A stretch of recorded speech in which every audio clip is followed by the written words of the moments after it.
Welcome to ESPN College Football presented by Chili's. We are set for kickoff.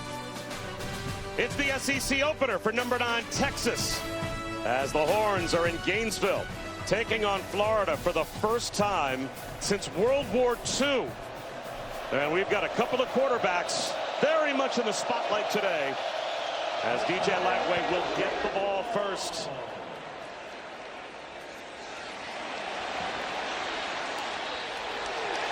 And he'll have it at about the 17-yard line. Bob Wischusen alongside Louis Riddick. Chris Budden is with us as well. And Louis, both of these quarterbacks have some questions as now for Arch Manning, SEC play begins, and for DJ Lagway, he's just trying to get their season back on track. Yeah, they just need to find a rhythm right now. And look, early season, or rather early game success is something that Billy Napier, the head coach, said he wants to have for DJ Lagway, settle into a rhythm. Defensively, they're fine. Same thing for Arch Manning when he gets on the football field. Texas number 2 in the country, scoring defense. They know they can play D.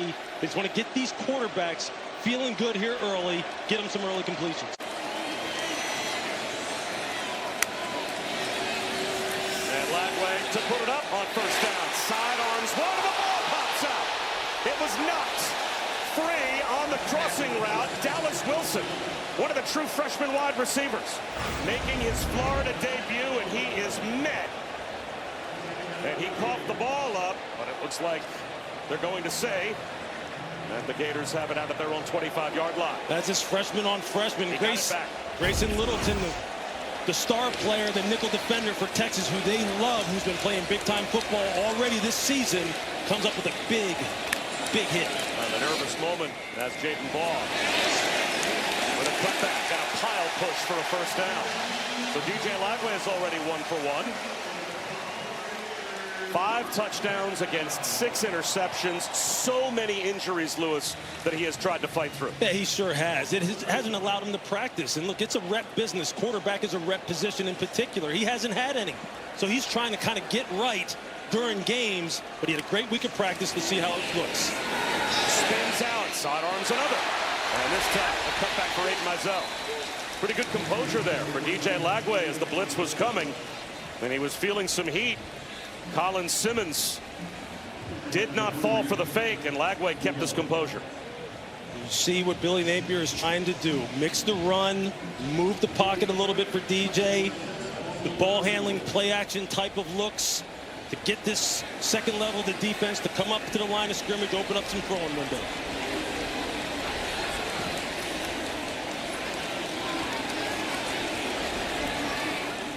Some rain falling at the swamp. Play clock down to 5. Lagway motions Mizell.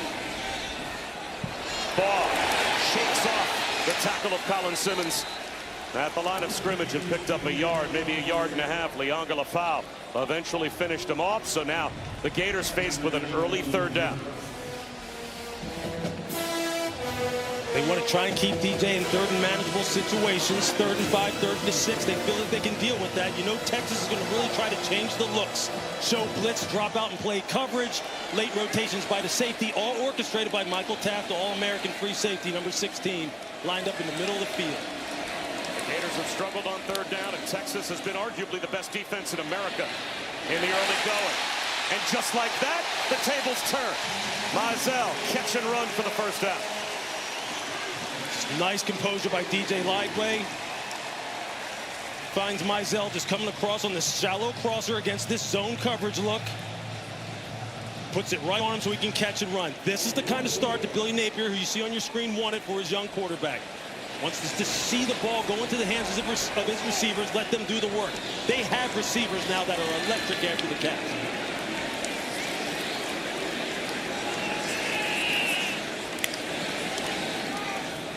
Fake the end around and bouncing off tacklers and picking up about 4 yards on the push is Jaden Ball. Well, offense the last 3 games, the numbers, they speak for themselves. Obviously against good opponents and back-to-back top 4 teams, but 6 giveaways, only averaging 11 points a game and 3 straight losses. And the turnovers really did them in. At points in time so far this year, they really just got to play complementary football. You see, they're trying to get Jaden Ball on track early. They can live in this 2nd and 6 world. to midfield. So another third down coming for the Gators. You see first and second down how much Texas is playing 8-man front, singling up their defensive backs one-on-one on the outside. Eventually Billy Napier is going to have to take some shots over the top. He said he needs to back them off. As you see defensive coordinator Pete Kwiatkowski on your screen. Got to make them pay for one in the crowd the line of scrimmage. And DJ Lagway is as good as any as far as throwing the deep ball.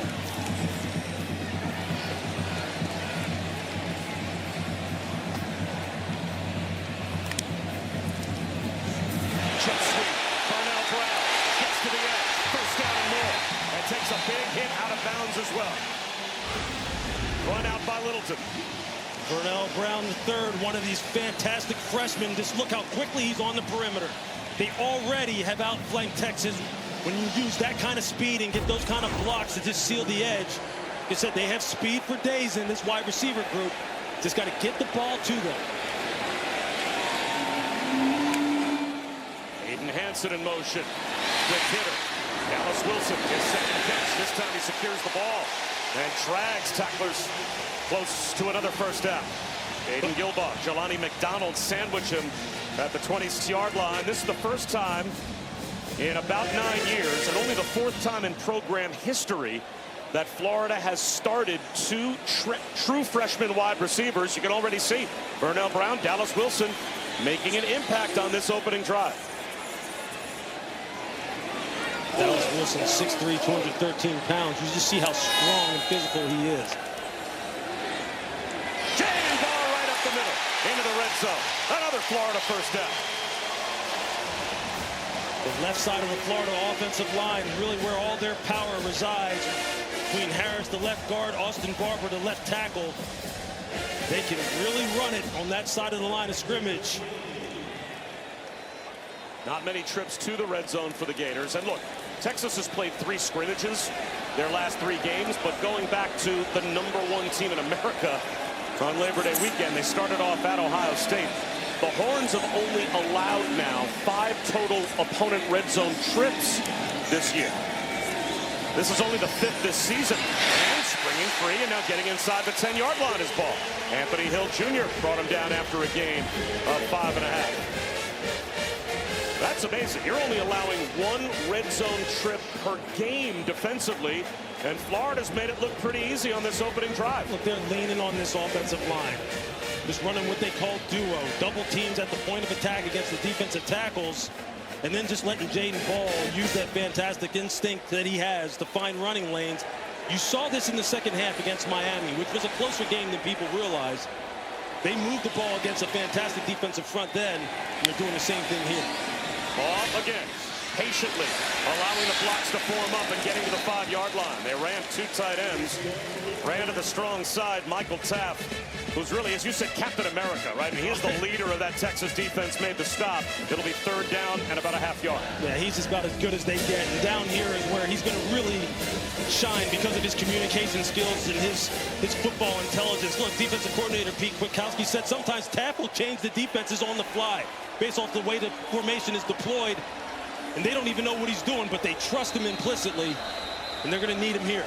Now Billy Napier calls a timeout before a big third down, opening drive. And it's been smooth so far for the Gators. Divided. Bitter neighbors clash. A seismic showdown in the Red River rivalry. Oklahoma, Texas. Next Saturday at 3:30 p.m. Eastern on ABC. Welcome back to the SEC on ESPN. Light rain fell before we went to break. It became a downpour while we were away as we take a look at our Chili's 3 impact players. Look, obviously Arch Manning, when they get on the football field, he has to show up today. We've already seen DJ Lagway and the fantastic freshman Dallas Wilson, the 5-star, down here in this red area now where they're at. Look for him, 6'3", 213 pounds. He gets a one-on-one situation. He's at the top of your screen, top left. 3rd down. Ball bounces it outside. Ball caught on the end zone. He's in. That's a Gators touchdown on the opening drive.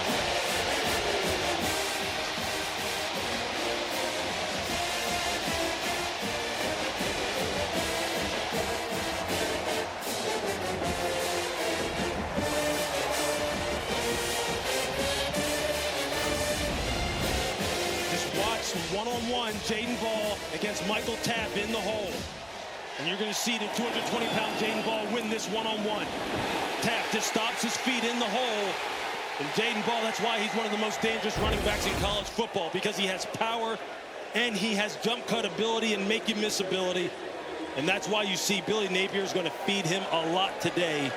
You could not ask for a better start for this Florida offense. DJ Lagway looks comfortable. Offensive line coming off the rock, and they are just running it.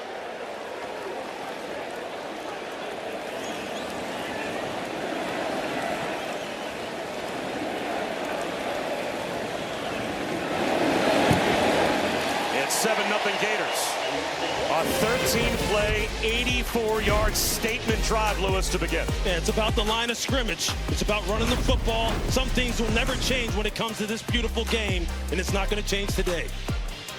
PN College Football is presented by Chili's 3 for Me, the best $10.99 you can eat. These are the headlines from the last time these two teams met. Texas, Florida, here in Gainesville in 1940. To get to Gainesville, Texas took a 42-hour train ride from Austin. Student tickets were a quarter.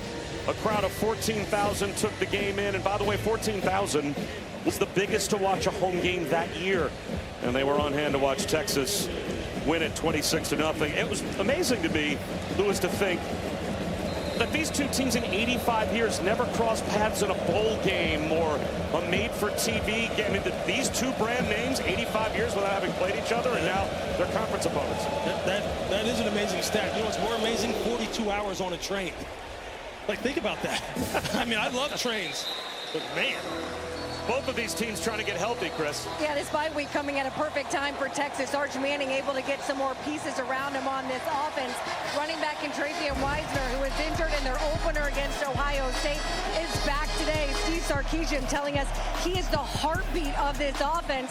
And Emmett Mosley making his debut in a Texas uniform. The transfer from Stanford wide receiver is back today after tearing his hamstring during the summer. Steve Sarkisian telling us it's the physical threat and the maturity that he brings to this offense, and in this kind of crowd today. He last year was #1 in the ACC for freshmen in receptions and yards, a Stanford record for a freshman, most receptions and most yards. And now he makes the move to Texas. We will certainly see Emmett Mosley before too long when Travian Wiesner tries to get things started. Met in the backfield, lost a couple of yards on first down. Swamped under by Tyreek Sapp. It'll be 2nd down and 12. They just missed the block. Tyreek Sapp coming off the edge at 6'2", 274. He's one of the leaders on this football team. But if you like defensive front play, defensive line play, Florida is big, and they are fast to the football. Play action for Arch Manning. Long throw to the sideline, timed up perfectly. Parker Livingston has a first down.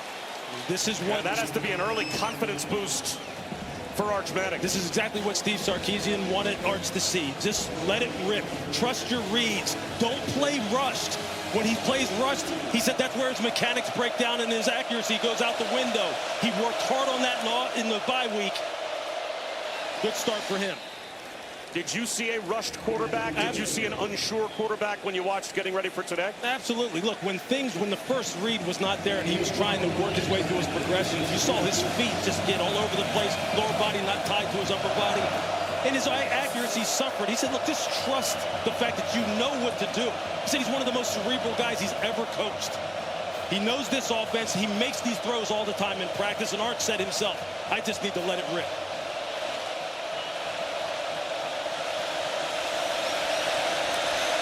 Five-man rush. The pocket forms. Arch Manning takes off with a ball fake. He's cut down, but picks up a first down. To the Gators' 40-yard line, Bryce Thornton made the stop. And this is one of the things that defensive coordinator Ron Roberts was afraid of. He wants to keep Arch in the pocket. He wants him to have to play the position from the pocket because you see what he can do with his legs. Play action fake. Hit. Gets back to the line of scrimmage, maybe gained a yard. Miles Graham collapsed the pocket. This is a good example here of this playing with good rush lanes, playing tight coverage down the field. He may have had DeAndre Moore coming across the field, opening up late. Maybe missed him, but again, they want to keep him in the pocket, see if he trusts his instincts, trusts his reads. Keep him in these kind of second and third and long type of situations. Emmett Mosley, widest to the near side left, bottom of your screen, his first snap. Manning looks that way. Tip ball. He tried to force one in to Emmett Mosley. Now it's going to be third down and long. Jaden Robinson with the deflection. This is an example of Arch Manning staring down his primaries, waiting for it to come open. It's too easy for the defense to read his eyes and jump the route. That's the kind of thing you've seen on tape come up. He cannot just stare down primaries against a defense this good.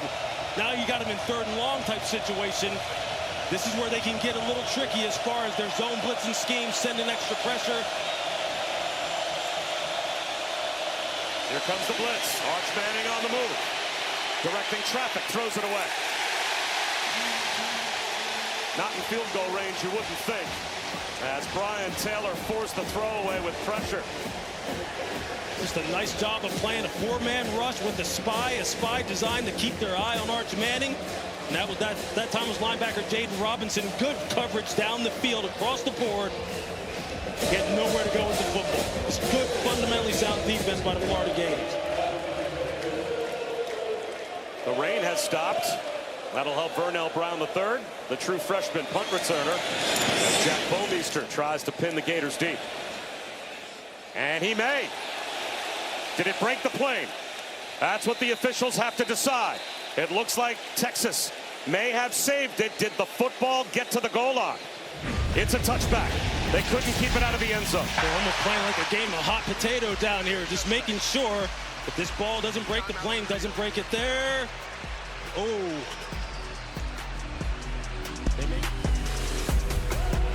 For the keys to victory here today for the offense for Florida, they started off perfectly. DJ Lagway, early success, hasn't pushed the ball down the field yet, but it's coming.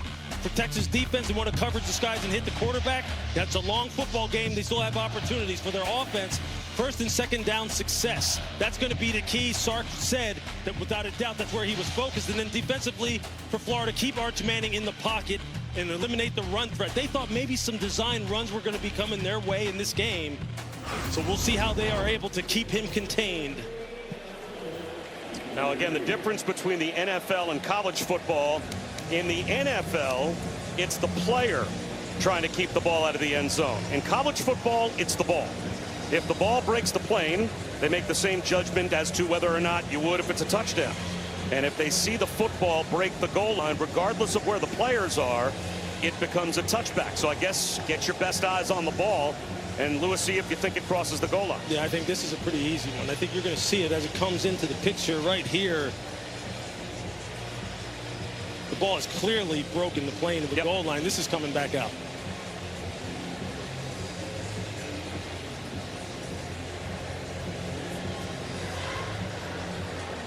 In the NFL, you'll often see players kind of tight roping the goal line, doing whatever they can to stay out of the end zone, and even saving a ball that could be well over the goal line and throwing it back into play. Well, in the NFL, you can do that. In college, it's one of those subtle rules differences.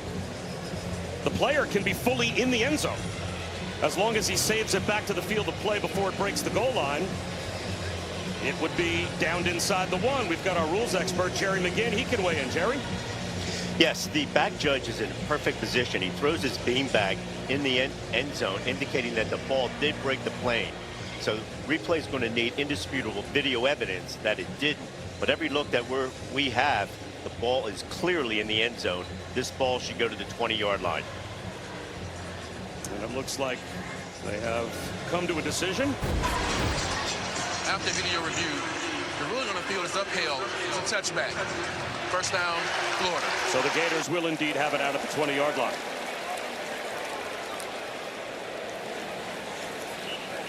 See here now with their second possession coming up, DJ Lagway on his first series starts off 4 for 4. Looks real comfortable. Billy Napier, you see him there, giving him his last-minute instructions before he goes out on the football field.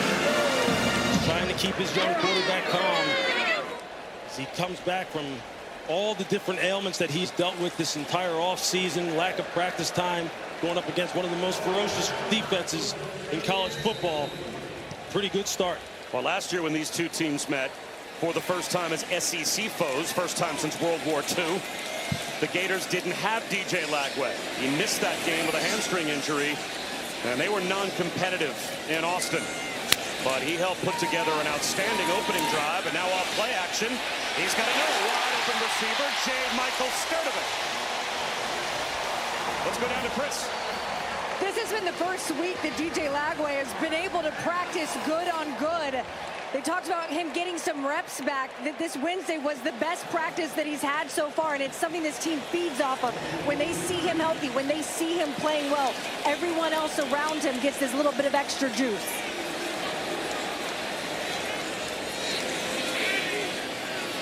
DJ Lagway, of course, has been under fire, as has the head coach, Billy Napier. That's what happens with a 1-3 start.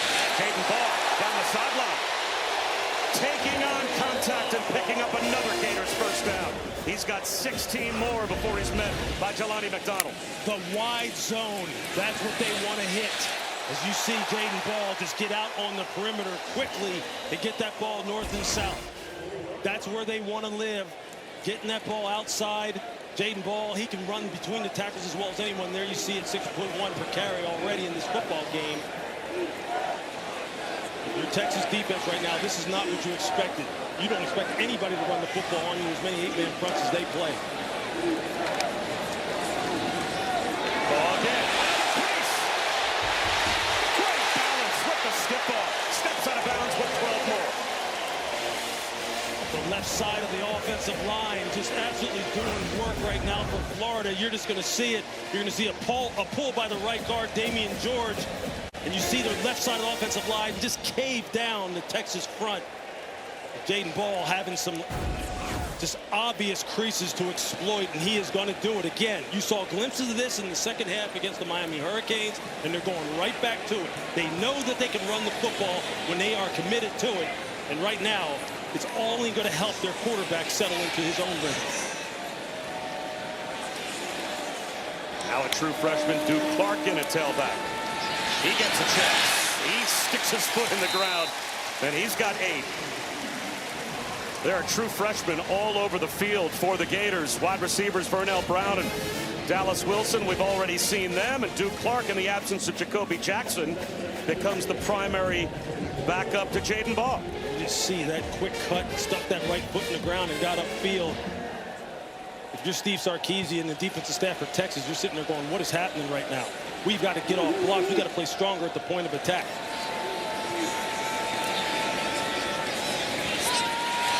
Errant throw there from DJ Lagway. So now it will be 3rd down and a couple just outside the red zone. You know, Billy Napier was on the hot seat last season with back-to-back wins against ranked teams when he beat late in the year LSU and Ole Miss. And here at the Swamp basically ended the playoff hopes for Ole Miss. That at least got him paroled a bit. A 1-3 start this year. It seems like he's right back on the hot seat and then some. But if you look at the Gators schedule, a lot of opportunities to get yourself back in the good graces of Florida fans if you can win some games, because if they're playing a ranked opponent basically the rest of the way. Starting with a top 10 team today. Here's Duke Clark. First down.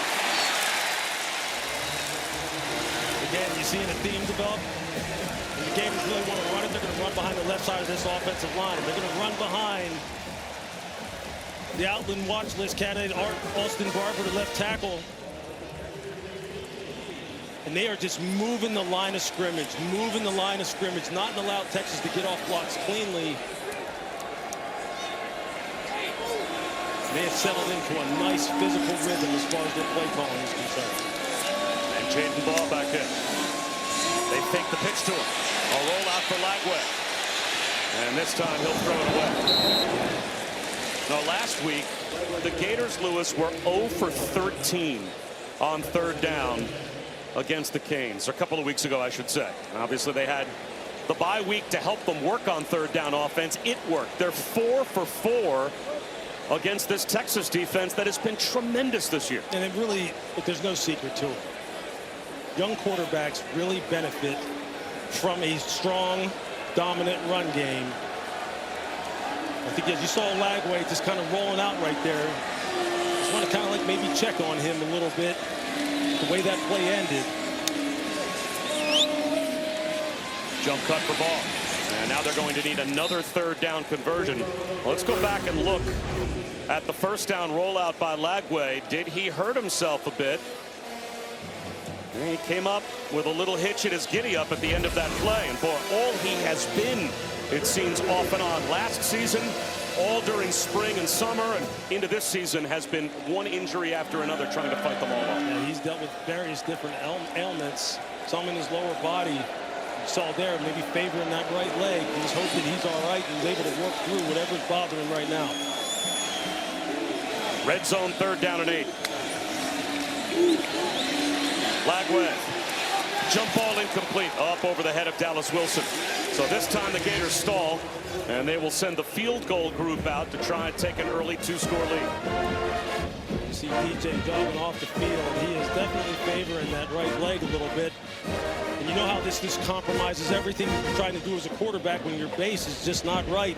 He's a right-handed quarterback. His right leg is his plant leg. This is something to watch as this game goes on. Now, last year when he had the hamstring injury, even against LSU, they basically just made him a pure pocket passing quarterback, and they managed that game and won it without the element of Lagway running it at all. So they've been here before. We'll see if they can do it again, but a red zone stop by the Texas defense forces the Gators into a field goal attempt that Trey Smack puts through. And it is 10-0. Florida. For 20 years, Allstate has celebrated every field goal and extra point made at participating universities by donating to the university's athletic scholarship fund, supporting all student athletes. Thank you to Allstate. That's a great start for the Florida offense, in spite of the fact that they settled for 3 instead of getting 7. The confidence has to be there after the first month of the season. There was no confidence shown by their offense. Yeah, there's some nice complementary play calling going on by Billy Napier right now. As far as the run game and the move the pocket game, the play action pass game. You know that they have wide receivers that can really do things with the ball after the catch. The key here is just the quarterback. It's DJ Lagway and his help. Now the Texans getting their second crack at it. It's kind of the same thing for them. They're a little beat up at running back. They got to get their running game going, and they got to get Arch settled in and get him playing on time and playing in rhythm and trust in what he sees.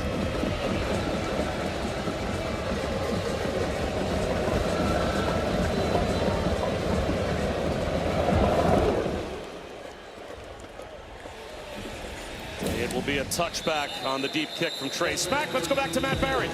Okay, big game, Bob and Lewis. Happy week 6. You thought, could Vanderbilt do it again this time in Tuscaloosa? 6 plays, 93 yards. Cedric Alexander goes for 63 of them and anchored down early 7-0 lead in Tuscaloosa. Vanderbilt. That used to be the get-right game for everyone in the SEC. No longer. No. Yeah, that's what you love about college football, man. I mean, it's so easy for these football teams. Well, I shouldn't say easy. It's much more possible for these teams to change their rosters around and become competitive. In the age of NIL, it's a beautiful thing to watch. Niblett circles in motion, and they give it to him. The end around for about 3.5 yards. Miles Graham stayed home and made the stop for the Gators. Did he make the stop? He planted, absolutely planted Ryan Niblett, who is someone that Steve Sarkisian told us we need to get him the football. He's got juice, whether it's on jet sweeps, reverses, catching the ball in the backfield. He is an explosive component to this offense that they have to utilize.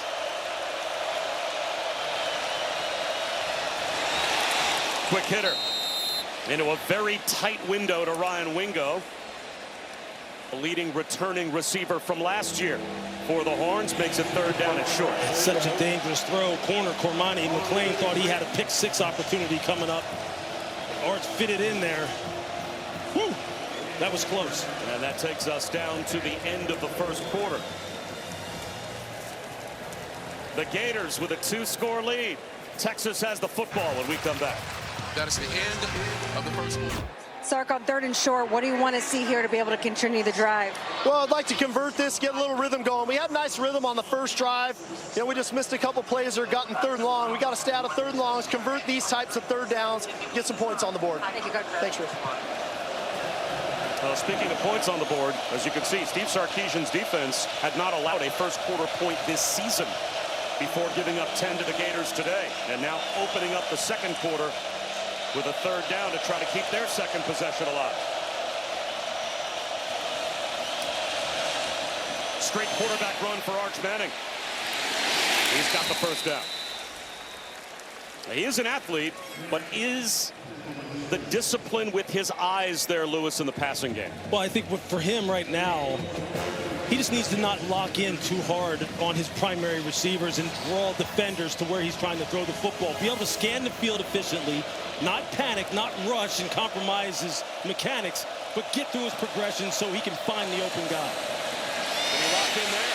Instead, he comes back over. Absolutely planted. There's the tight end, Jack Endries. That's trying to run a little tight end middle screen to Endries coming across the middle. Jaden Woods was there. You see, they were locked in on it, though, as a defense. But this Florida defense plays with good eyes. They like to play a too-high shell, keep everything in front, not give up explosive plays, and let their big guys up front handle the run. Gators show blitz. Manning under some pressure.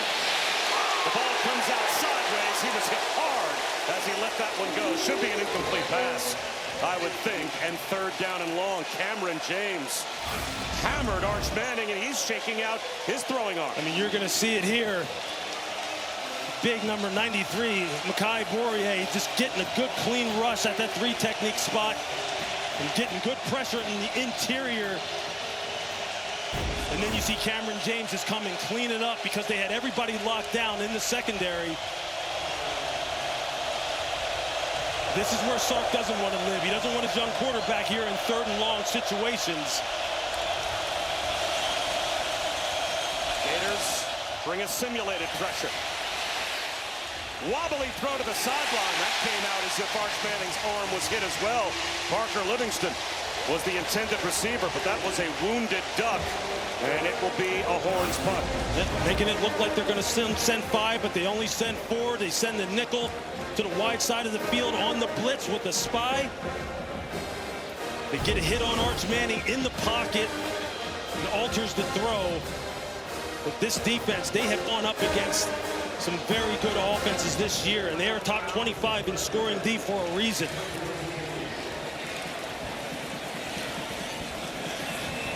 And for all the struggles of the Gators offense over the past 3 weeks, their defense, and Billy Napier said it as that punt rolls into the end zone for a touchback for Bouwmeester, said we're playing championship level defense.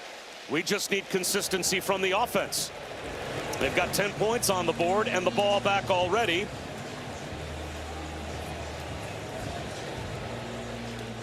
And we'll step aside. It's a 10-0 Gators lead here at the Swamp. We are back in Gainesville, and you're watching the SEC on ESPN. 10-0 Florida. They've got the football, and they've got their quarterback in there, DJ Lagway, on the field, although Chris Budden, that was a question. He was in the injury tent for a bit. Spent about 4 minutes in there, came out, took some pain medication, tested that lower body on the right side, said he was good to go, went up to the offense and said, I am fine, let's continue this. He's got Duke Clark to his right.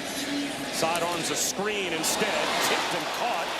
A nice job to jump up, stay in bounds, and turn nothing into something by Aiden Mizell. And he is finally driven back, but what an effort. That's a long throw, opposite hash on that wide receiver quick route, and Mizell's able to just get that ball down. You see where he's throwing this from. The college hashes are wider than the pro hashes. And you see he almost airmails that thing to the sideline. Mizell able to save it, pick up positive yardage. Almost looked like a second baseman turning 2, kind of sidearmed it out to the edge, and a good catch, concentration from Mizell to make it 2nd down and 6. Clark, they are running on the Texas defense. Flag thrown from the secondary. It would be the first penalty if it is accepted. Grayson Littleton made the stop. Would be a Florida first down, but we'll have to check the marker. You're either going to get a holding or hands to the face. Michael Taft and Eugene Wilson were going at it. During the run, personal foul, hands to the face. Defense, number 16, 15-yard penalty added to the end of the run. First down. So Michael Taft picks up the personal foul. I mean, he is a fifth-generation Horn. Grew up at Austin, dreaming of playing for Texas. and you're going to see Michael Taft right here just taking on the block and trying to ward it off. You see the right hand gets up in the face mask. You see the helmet just turned to the side. Look, Texas right now is in unfamiliar territory. They're having this ball run on them like nobody has done so far this season. And they have got to figure out a way to stop the bleeding. Otherwise, it's going to just lead to DJ Lagway taking shots. Play action, Lagway up the seam. Lost ball. It is a turnover. Anthony Hill heading the other way with the fumble recovery. Hayden Hansen couldn't hold on and coughed it up before he went down. Just what the Texas defense needed. The ruling on the field is a fumble recovered by the defense. Hayden Hansen with the catch. He's got 2 feet down. He's about to make a football move. He starts to go upfield. He's got the ball secured. And that's a catch and fumble. What a fantastic play by Anthony Smith, the linebacker. They are 6 deep at the linebacker position here at Texas. Play a lot of bodies. You see they're just punching the ball loose from behind.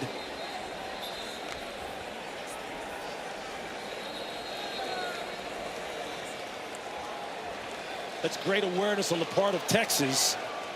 See the ball's down. He's making a football move up the field. I agree with you, but replay apparently wants to weigh in. The ruling on the field was a fumble recovered by the defense. The previous play is under video review. Again, 2 feet down. Does he make a football move and become a runner? It certainly looked like he did. Sure does. And then Anthony Smith was able to punch the ball out. Again, Jerry McGinn is our officiating expert. Jerry, do you see what we see? We're looking at the same thing. The receiver does have control of the ball. He turns, and then the ball is punched out as a second act. So I like this as a fumble recovered by Texas. It should be 1st and 10 for Texas. Those are the kind of things as a defense that you practice so you can be intentional about it. You're looking for it in these kind of opportunities, ways in which to give your offense more reps, more series with the ball in their possession.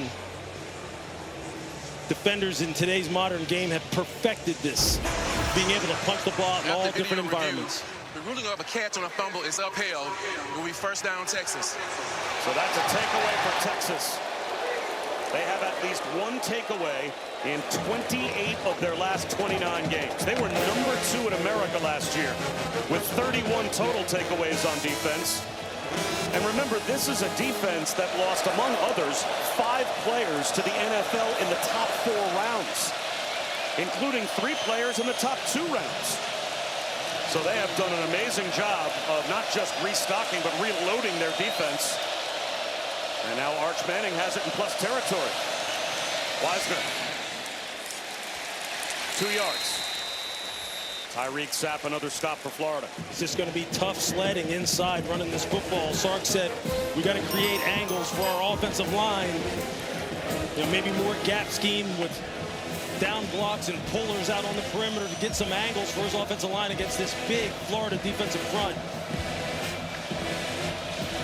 Sark, one of the best play callers in all of football. He's going to use the run to set up the pass. They've got to get some shots down the field and get Arch Manning into a groove.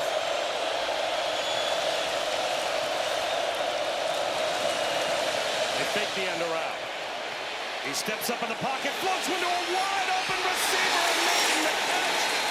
Livingstone with great concentration held on, and he gets up with a limp at the 10-yard line. That's what I'm talking about. See the ball handling where the defense isn't quite sure what's going on, who's going to get the ball. They have the jet sweep fake, and then Parker Livingston just kind of lulls them to sleep off the line of scrimmage. and then takes off down the boundary, makes a heck of a catch, knowing that he's going to probably take a hit. Ooh, took one right on the side of that knee. And Parker Livingston has made big plays for Texas so far this year. So that is Arch Manning's roommate, Parker Livingston, over on the sideline after a 33-yard gain to make it 1st and goal Horns. Wisener to the 6-yard line. It'll be 2nd down and goal. That's about the best push that we've seen this Texas offensive line get at the point of attack so far. Had 2 double teams, then you see Wisener just hit that ball downhill. Parker Livingston over on the side. I mean, he has made some big plays for this team. We haven't called Emmett Mosley's name yet. The transfer from Stanford. You see him at the top of the screen now. To the offense's left, he's going to have a one-on-one situation. Do they eventually try and get him the football? Roll out for Manning. Just inside the front right pylon. Wisener gets the touchdown, and they take the turnover and turn it into 6. You're going to see Travian Wisener is just going to outflank Jordan Castell, the safety. He's going to be out here in the flat quickly, and his eyes get caught in the backfield because of the play action fake. Look, you see how he's going to open opposite, even though the running back is releasing fast to the flat. Just that reverse pivot holds him just long enough to where the running back can get out in the flat. That's the beauty of Sark's play calling. He uses the run to set up the pass, and he marries it all together. They hit 2 big plays, one to Livingston, and then the touchdown pass to Wisener.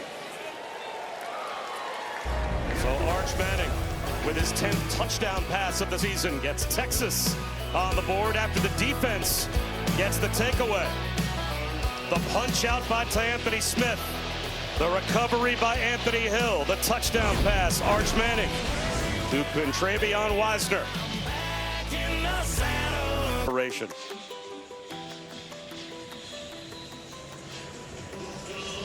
So Texas on the board. Points off turnovers. And giveaways for the Florida offense. That's certainly been a big Achilles heel for them. They're about to get the ball back. We'll see if they respond. Burnell Brown. Returnable inside the 10-yard line. Out of bounds shy of the 25. Coming up at 7:30 Eastern on ABC and the all-new ESPN app. For the first time in about a decade, the Sunshine State rivalry matchup is a ranked versus ranked matchup between Miami and Florida State. As that rivalry game, Lewis, starting to feel a little like the old days when the Gators, or when the Canes and the Noles are both ranked. As we saw Florida State go down in overtime last Friday in Charlottesville to Virginia. We'll see how they bounce back. Yeah, this is a big statement game for them. The test of their resilience. You know that emotions are going to be flying high. We take a look at young DJ Lagway. Just how is he feeling? Is he able to continue that hot start that he's had? From the pocket, swings one wide to Brown. First down. Burnell Brown is just so electric with the ball in his hands, man. I mean, this is a young freshman who's leading this team in receptions and yardage. 4th in FBS among freshmen in all of the country.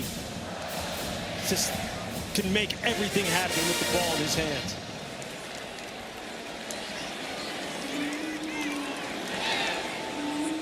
They go his way again. He broke a tackle, but this time nowhere to go. 1.5 yards. Michael Taft ran over and helped out Jalen Gilbaugh on the stop. You see them utilizing the short passing game.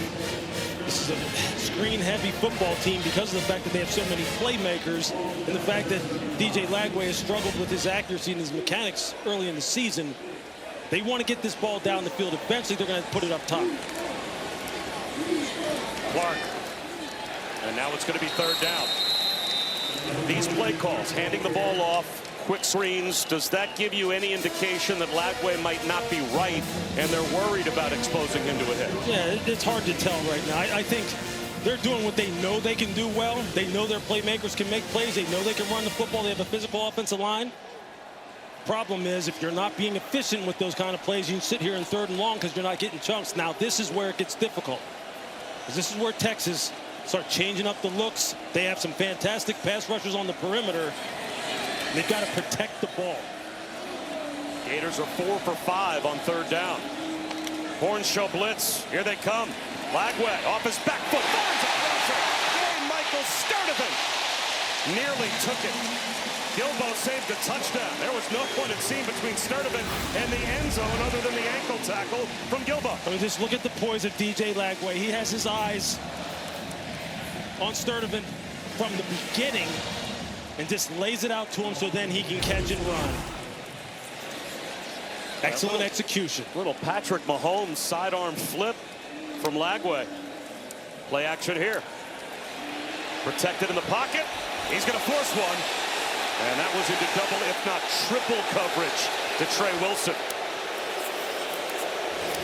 Xavier Filsity and Cade Phillips both back in coverage for the Horns.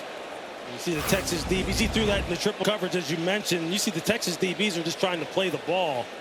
And there's no obvious pass interference there. That's the kind of decision, though, that DJ Lagway can't make. We've seen that happen so far this year, where he gets locked in as well, and this will force the ball into dangerous situations. That's what they can't have.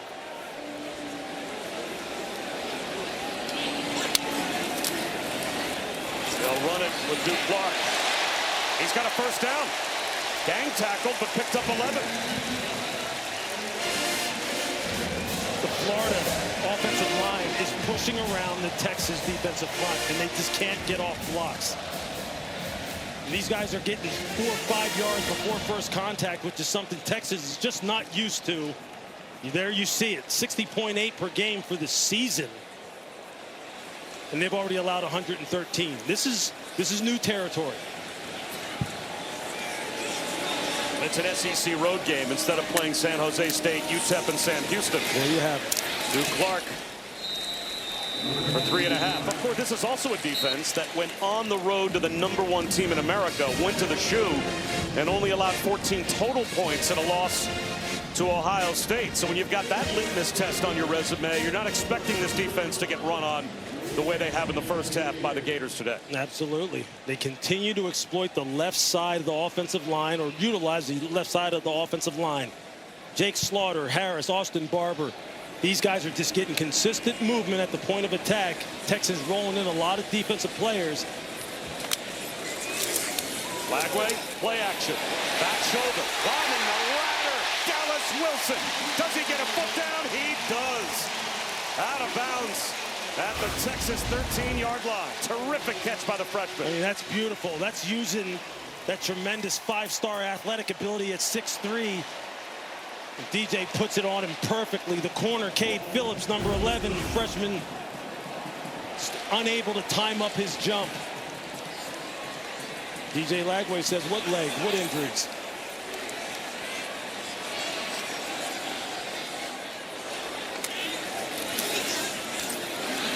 Duke Clark bounces and then gets driven back. Picked up a yard. Cade Phillips, another true freshman on the Texas back end of their defense, came up to make the tackle. And look, they are just loaded with guys, with athletes and body types in the secondary at the second level. They're going to use them all. Florida has come to play. These running backs ball, and there you see Duke Clark just running the football with authority. This offensive line is coming off the football with leverage and power. Jaden Baugh now back in after Clark picked up nothing on first down. And now another timeout called for the sideline by Billy Napier, and he's not happy. He is turning around, I think, to his offensive coaches, angry that he had to call that timeout under 5 minutes to go before halftime. Florida. The Swamp is sold out, and the Taco Bell Live Más student section has been packed for hours. Only one student section can claim the title of Live Más student section of the year. Who will take home the trophy this year? And right now, the Florida offense on the doorstep of the student section, hoping to ignite a celebration as they have driven it into the red zone. This is the 10th play coming on this drive. Lewis, this will be the 3rd double-digit play drive offensively already in the first half for the Gators. You couldn't have asked for a better start if you're the coaching staff and the fan base here in this stadium right now. Lagway, play action, end zone, touchdown! The first for the freshman, Dallas Wilson.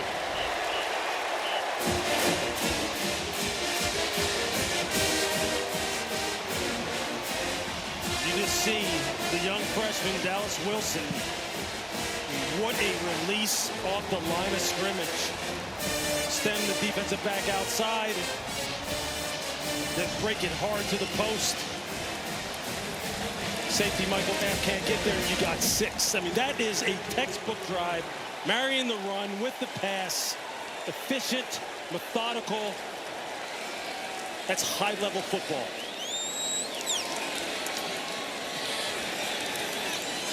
Russ Callaway, the offensive coordinator, told us Dallas Wilson's first practice.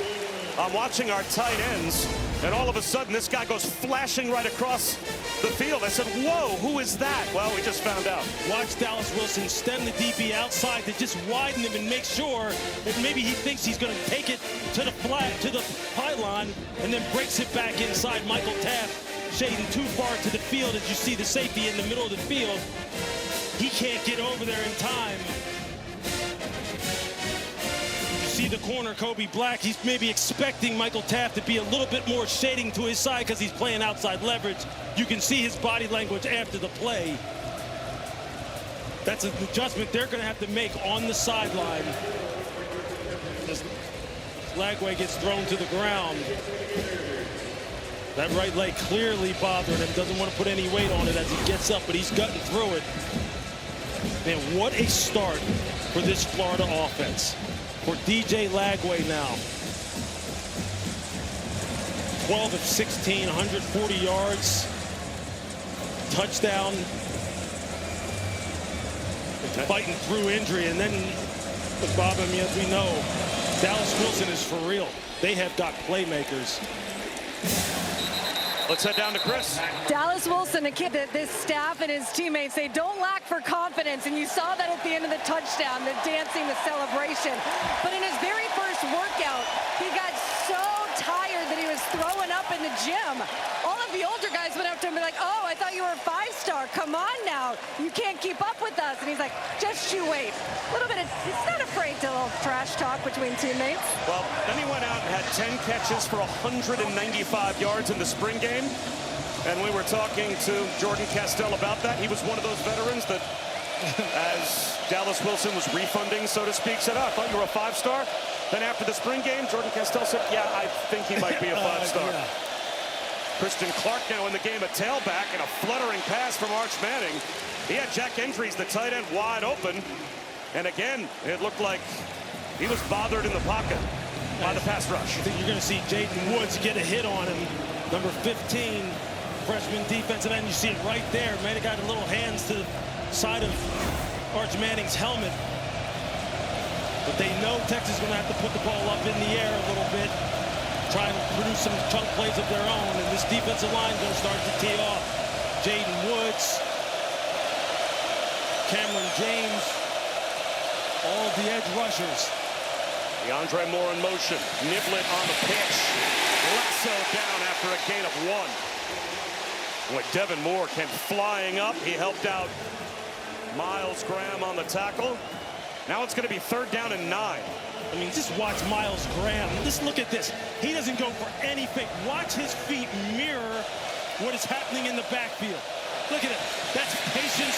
That's being sure of what you're seeing. That's scouting. That's film work during the season. And he takes off like a rocket. Now they got him in 3rd and long. Now they can dial up some of their rush games. The skies, you see the secondary trying to communicate. Gators show blitz. They're coming off the edge. Pocket collapsing. Manning. He's going to launch one up the seam. It's incomplete. Boy, Emmett Mosley for a walk-in touchdown if he could have put it on him. Emmett Mosley with the double move on Cormani McClain. You can see it at the right side of your screen. He's able to move up in the pocket. He ran a little out and up, and he was wide open. That was going to be a house call. George Gums, you're going to see him coming to the screen late here, number 34, and he gets his hands up on Arch Manning, and he's not able to really set himself and throw the football. So now Jack Bomeister trying to take field position, and they block the punt through the back of the end zone for 2. Special teams strikes for the Gators.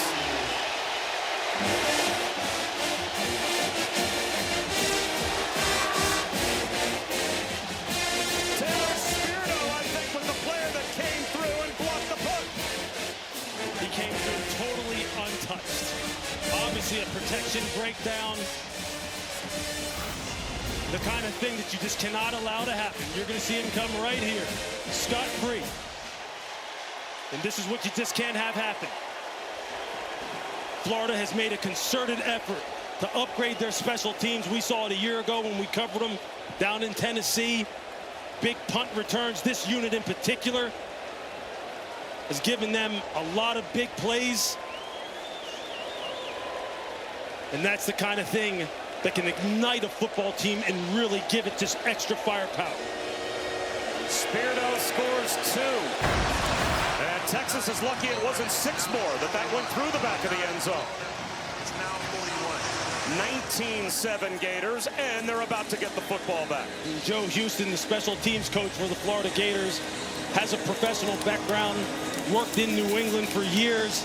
And I can just tell you this, when you work for the New England Patriots and you work under Bill Belichick, special teams is a priority. And it has become a priority here in Florida, and you see what it can do for your football team. It's a 3-phase game, folks, and you see how big of a role it can play.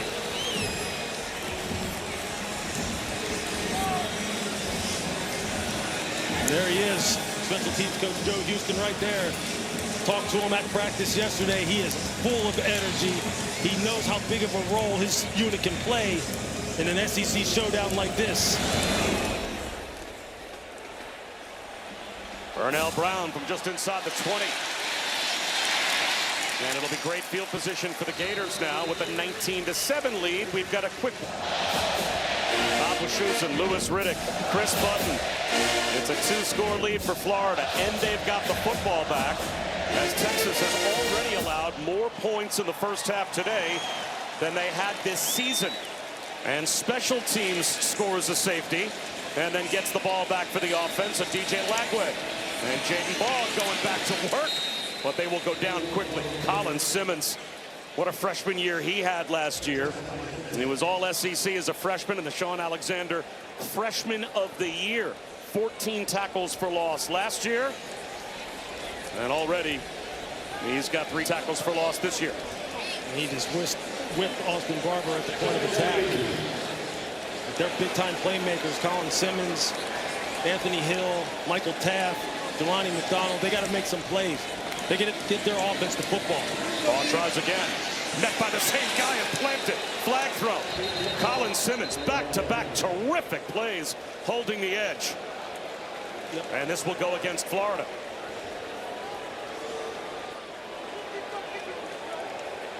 Well, they were right at arguably Texas's best. And Colin Simmons said no twice. I mean, this is just good on good right here. Just watch it. Arguably Florida's best offensive lineman tackle Austin Barber. You see Colin Simmons. You see the hand use, the extension. 10-yard penalty. Second down. And the getting off blocks like he knows it. He knows he's one of the best players in the country as far as edge players are concerned. He's got ideal measurables. 6'3", 240 pounds, just scratching the surface of his awesome potential. Surprised at all that Sark took the penalty. He gives Florida the down back after Simmons had made another terrific tackle. It would have been 3rd down and long. It's 2nd down and long. Draw play for Jaden Ball, and it worked out. It's another tackle at the line of scrimmage. This is getting to be a record with a skip in it. It's Colin Simmons again. What did we just say? The big-time playmakers like Simmons, like Anthony Hill. He's just taking this series over. Like Michael Taft, they have to start showing up and making plays. Maybe produce more turnovers. How about TFLs, tackles for loss? That's 3 big-time plays in a row. Big time. Was that just what Texas needed to after giving up the safety? Imagine if the Gators put together another scoring drive before halftime. Big Sark is saying, I need field position. And they do have to snap it before the 2-minute timeout. They'll run a screen to Jaden Ball.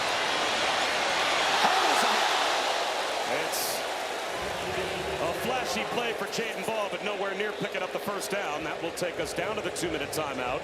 So Texas will get another chance with the ball before halftime. This is the 2-minute timeout. Grayson Littleton going, where'd he go? This great athletes all over the field. Just a classic SEC showdown. What? What's happening at the Rose Bowl? It's one of those Saturdays, isn't it? Wow. Alabama on the ropes, Penn State on the ropes, Texas on the ropes. That's why you love football. You got to line up and play. Long way to go in all these games. First punt for the Gators. Tommy Doman skies it. And there's a bump. I think one of the Texas players got blocked into Ryan Niblett as he tried to come forward and make a fair catch. And if it's his own player, it's not kick-catch interference.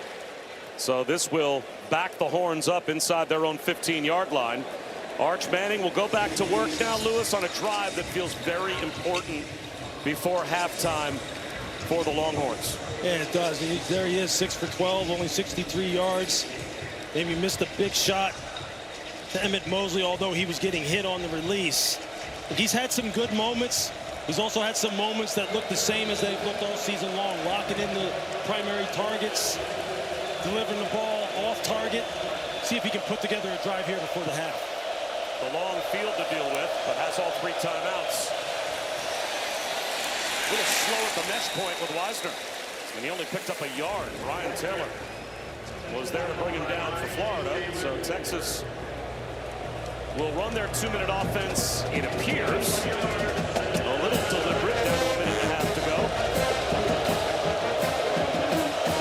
They do start the third quarter with the ball as well, so a chance to put together back-to-back scores. As Manning will throw, but this play blown dead. It's going to be a false start. False start. Offense, number 74. 5-yard penalty. Second down.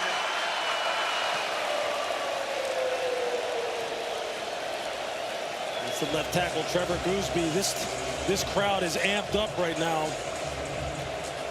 On the play previous, they averted disaster. Arch Manning, Contravian Wisner, they almost messed up that mesh point. That ball could have been on the ground. Florida could have had the football maybe going in again. They got to be careful here. Ball security is important. Now the officials are getting together, as I believe there may have been, with a false start in the clock running, an opportunity for a 10-second runoff here.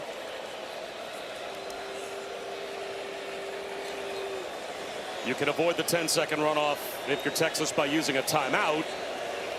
I guess they're giving that option to Steve Sarkisian. Now the opposition can say we don't want the 10-second runoff. They want to leave the time on the clock if you're the Gators. Texas has declined timeout to avoid a 10-second runoff. Would Florida want the 10-second runoff? Please reset the game clock to 1:19. Run 10 seconds and be 1:09 on the game clock. I would think the Gators would probably want maximum time on the clock as they've got Texas back at second and 14. As they still have a timeout to use.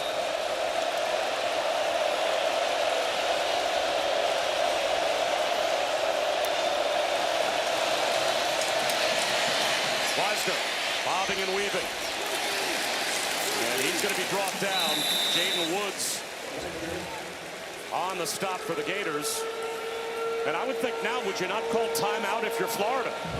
Yeah, absolutely. See if you can get an extra possession, maybe get some favorable field position. And now they finally do. Billy Napier will call timeout, but he let time come off the clock before he did. As we're down to 38 seconds to go as we take a look at today's playbook. Brought to you by Flyhouse. You're just seeing high-level execution by the Florida offense, starting with the run by Jaden Ball. Arch Manning with the reverse pivot, able to get out on the perimeter and complete that pass to Wisner for the touchdown.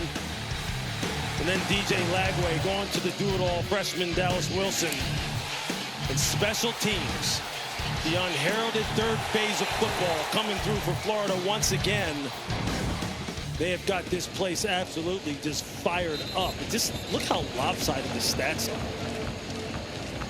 I mean, I don't know if anybody predicted that Florida would look this efficient. You knew that they were going to play better. They got healthier. They used the bye to their advantage. You knew the quarterback was going to be better. But that 113 rush yards, an amazing statistic. Now Florida's out of timeouts. So Texas can get this game to the locker room. But Manning's going to throw. And he's going to get thrown down all the way back inside the 5. The sack to Brian Taylor Jr. Well, with the Gators out of timeouts, that should end the first half. Just watch and it'll this. be a regroup for Texas at halftime. Watch this pass rush. It's artwork. Arm over. And just assault the pocket. Connor Stroh has no chance when you're rushing with that kind of technique, that kind of power.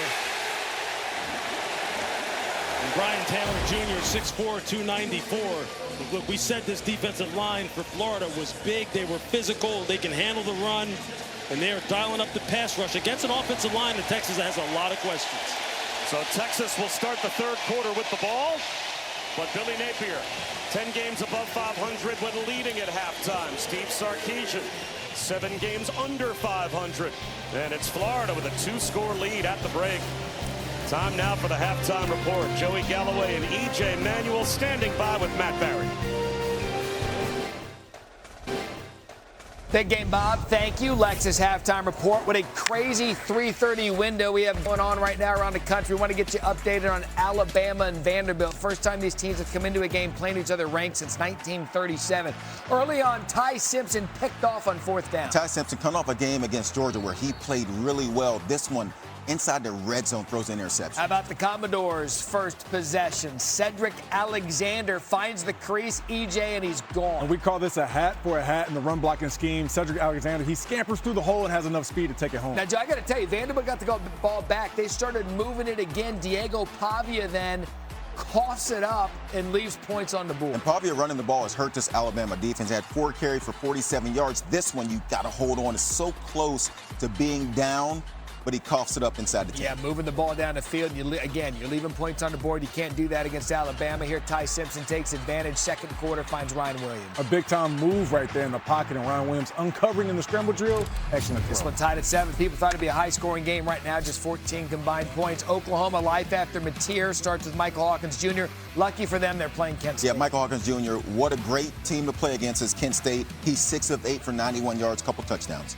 So 17-0 early in that one. A bounce back for the Bulldogs after getting beat by Alabama a week ago. They get Kentucky. Took them a while to wake up. Gunnar Stockton got on the board 7-0 early. Yeah, look, Gunnar Stockton used his legs all day long. Instead of sitting back in the pocket, he takes it under himself and runs it in. And then Stockton again. He's dual threat. Yeah, his ability to run the ball against this defense of Kentucky, who's covering pretty good on the back end, this is where he hurt him with these 2 rushing touchdowns. No way you had moves like this. Oh, absolutely. You did course. not. I could juke 2 guys back in the day. Not in the SEC. Knees are bad, though. 14-0, and then a little end around, just kind of running it up late. You know what? When you can run the ball, you can also run a reverse. Defense going one way, score the other. 16-game win streak over Kentucky to the Georgia Bulldogs. With that, welcome in EJ, Joey, and Matt. Happy week 6 of the college football season. You just kind of segued me there. So when you can run the ball, you can do a lot of things, and that's what we've seen out of the Gators in the first half at home against Texas. They're over 100 yards rushing in this game. Texas is second in the country, only giving up 61 a game on the ground. If I'm Florida Billy Napier, I may not throw another pass. DJ Lagway has not turned the ball over because he hasn't had to do anything. It takes the pressure off of him. They've had the ball for 10 more minutes than Texas has had it. And so if you can play this style, if you can stay up the way they are, literally 0 passes. I'm a receiver. I always want to throw the ball. Sure. If I'm Florida, and the way they've played this season and turning the ball over in the pass game, run every play. But credit to Lagway, when he's had to make a throw, he has made the throw. But to your point, they've had success running it. Yeah. On the other side, Arch Manning, first SEC road start, wanted to see how he looked in the first half. A little bit of up and down for him early. Well, coming into this game, we said as long as they stayed ahead of the chains offensively, that would help Arch and also run the football. And they're not really able to do either right now, guys. For whatever reason, this Texas offensive line just not giving Arch the protection, which then causes him to have errant throws. Now, here in the second half, you got to find ways to get 6 or 7-man protections so he can start to settle his feet and move up in the pocket. But to this point, I tell you what, Florida has done a great job just getting guys around him. And even if you don't get a sack, just being near the quarterback makes your job so much harder. You get those air throws. He's still a second late on his throws. The one you just showed, he got hit, he overthrew his receiver, threw it one more second. The touchdown he threw. The guy in the flat was open for 3 seconds. His timing is still a little slow. It has to pick that up. He's in SEC play now. Every defense is going to be pretty good. Florida on the defensive side is a good football team. You guys know the last time Florida started 1-4 was? Matt, trivia time. Last time Florida started 1-4. Ooh. 1986. 1988. 1986. Come on, I'm on a roll today. Manning is dominating. You kind of been on fire. You've been on fire today. He has. That one you won because you're actually below. Price is Right rules always win. There we go. Still ahead on the Lexus Halftime Report. You will have no idea what's going on at the Rose Bowl because an upset is brewing. Uh-oh. We got highlights of that for proof coming up next. This halftime report is presented by Lexus. Experience amazing. Welcome back to the Lexus halftime report. EJ, Joey, and Matt back with you. Got an update from Tuscaloosa. Vanderbilt now on top of Alabama. And the Vandy defense is doing a nice job slowing down the Alabama offense. They're less than 200 yards in that first half. Guys, this is a different team from a year ago. 7-5 a year ago, but they're in Tuscaloosa. They look like the better team right now over Alabama. Ruh-roh. Penn State coming off the Oregon loss.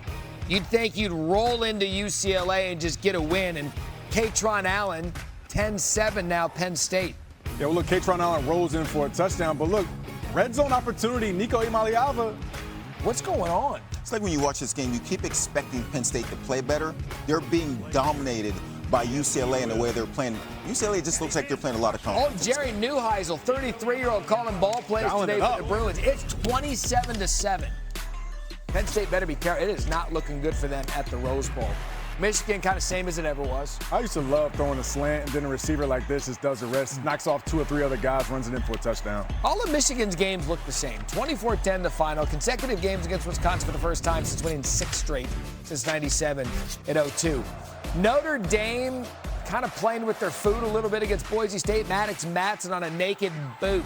Love the play call. You can see quarterback wide open. They're expecting between tackles. They roll out. 14-7 Irish at the half as we take a look at our dependable player presented by Mavis Tire, and that is going to be Carson Beck. And, boy, he'll have to be dependable tonight against Florida State. Look, he's going to have to, and Carson Beck has done a great job of protecting the football. He's going to have to keep that track. Florida State's defense caught 3 interceptions against UVA, but the other part, don't feel like you got to force the football. C.J. Daniels, Malachi Tony, they usually make him right. Expect a big night here for Carson Beck. The thing you know for Beck is he's good in ranked games, 11-3 against ranked teams, the most wins of any quarterback in the last 3 years, and he's played well in those games, recording multiple passing touchdowns in 10 of those 14 games. Just over 12 minutes till we take you back to the swamp where the Gators are on top of the Texas Longhorns. You know they won't back down, and right now it's Lagway, the guy that said Joey couldn't pass, but he just did it for a touchdown. Run the ball.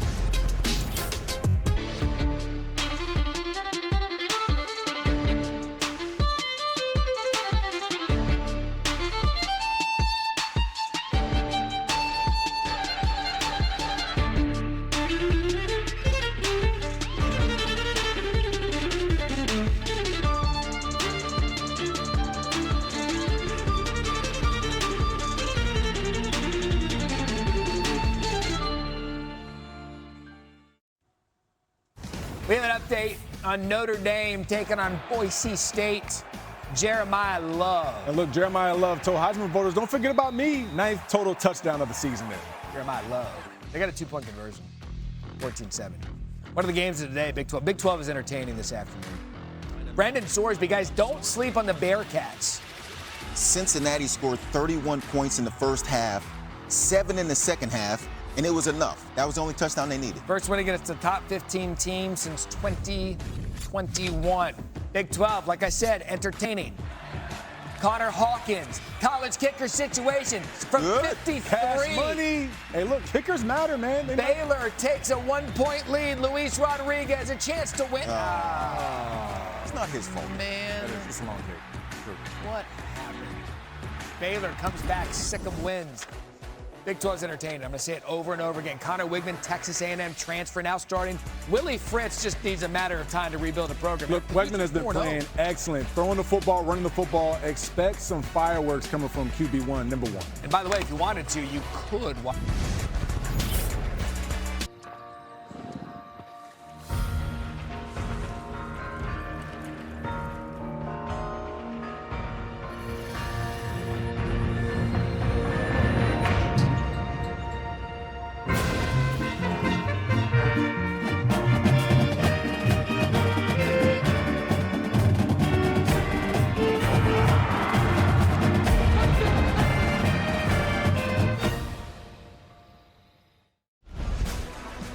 This halftime report is presented by Lexus. Experience amazing. Got another Vandy, Alabama update for you. Tide have tied it. Jeremy Bernard from Ty Simpson. And look, I love the route right here. Puts it right there, a whole shot under the safety. 25th catch there for Jeremy Bernard, consistent all year. Something tells me this game's going to go down to the end. God bless America. Air Force and Navy. Horvath and Heidenreich were your stories today, Joe. Heidenreich had 8 catches for 243 yards and 3 touchdowns. Catches, like they threw him the ball. Navy, through the air. That's amazing. Navy, they're on water, and they went through the air. They actually threw the ball. All right. Nice. Not your I like parents' that. Navy. Hey, second half adjustments here. How does Texas get back into this game? I think the big key, you first got to stay ahead of the chains offensively, because what Florida's doing, when they get you in 3rd and 8, 3rd and 9, they're able to dial up the blitz. The other part, too, try to have some 7-man protection so Arch can do a little bit of play action, then push the football down the field. And the third thing, you got to run the football. You talk about Florida, Texas right now, Arch is the leading rusher at 10 yards. That's not good enough. You're not going to beat Florida at Florida like that. Florida's going no adjustments. They love everything that happened. They had the ball 10 more minutes. You'd be an awful coach. You'd be an horrible No, coach. seriously. Horrible. They had 1 turnover, and it came in the pass game. It was on a fumble. It came in the pass game. They've run the football. They've controlled the clock, and they've protected their quarterback. And they've put Texas in situations where they've had to throw the ball, put pressure on Manning to make plays. Right. No, just get a drink, guys. Either you guys got to set a Titleist to make a prediction? I got to set a Titleist. I'll go Florida. Florida wins it here. I'll go Florida. If we didn't make any adjustments, I'll take Florida, too. Yeah, All right. I like Again, Florida to win it. You don't want Galloway and your coaching staff. They just got a drink. No halftime adjustments, Get some guys. water, guys. Just do it. All right. Gators up 19-7. Enjoy the second half from the Swamp. Back to ESPN College Football presented by Chili's. This is the SEC on ESPN. Set for the start of the 3rd quarter. Texas will have the football, and they need a score. 19-7, they trail the Gators. Bob Wischusen alongside Lewis Riddick. Chris Button is with us as well. The story of that first half, it seemed, at the line of scrimmage, Florida was the better team. They sure were on both sides of the ball, but in particular on defense, they have really caused Arch Manning a lot of problems with their ability to really just cage the quarterback, keep him in the pocket, just like defensive coordinator Ron Roberts told us that he wanted to have accomplished in this football game. And here you're seeing it. They're winning their one-on-ones. You see the defensive ends rushing up the field, but not getting too much depth as far as letting Arch be able to step up and maneuver outside the pocket. And the result is just that. 87 total yards for Texas. Only 4 first downs to 263 for Florida. That's as good as you could ask for. And Chris, saw that you caught up with Billy Napier before halftime. Yeah, he was so impressive with what DJ Lagway was able to do operating this offense. Said he's been playing really smart. Love what we've been able to do in the run game and on 3rd down. He says that is a testament, though, of what we've been able to do up front in the physicality. We need that mindset to continue into the second half. For Steve Sarkisian, he said, on this drive, I just need points. I'm not asking for touchdowns. We just have to find a way to slow down the momentum. It does feel like one of those drives coming out of the locker room at halftime, especially after failing to score before halftime, Lewis, where you've got that chance to put together back-to-back drives that Arch Manning and the Texas offense need to stabilize this game. And there's a flag thrown on the kickoff from Trace Mack. The flag was tossed all the way back at the 35-yard line, so Florida must have been offside. I mean, you can tell Sark right now wants his football team to show some life and show some spark on the offensive side. So this doesn't start to snowball. Kicking team number 22. 5-yard penalty from the touchback spot. First down.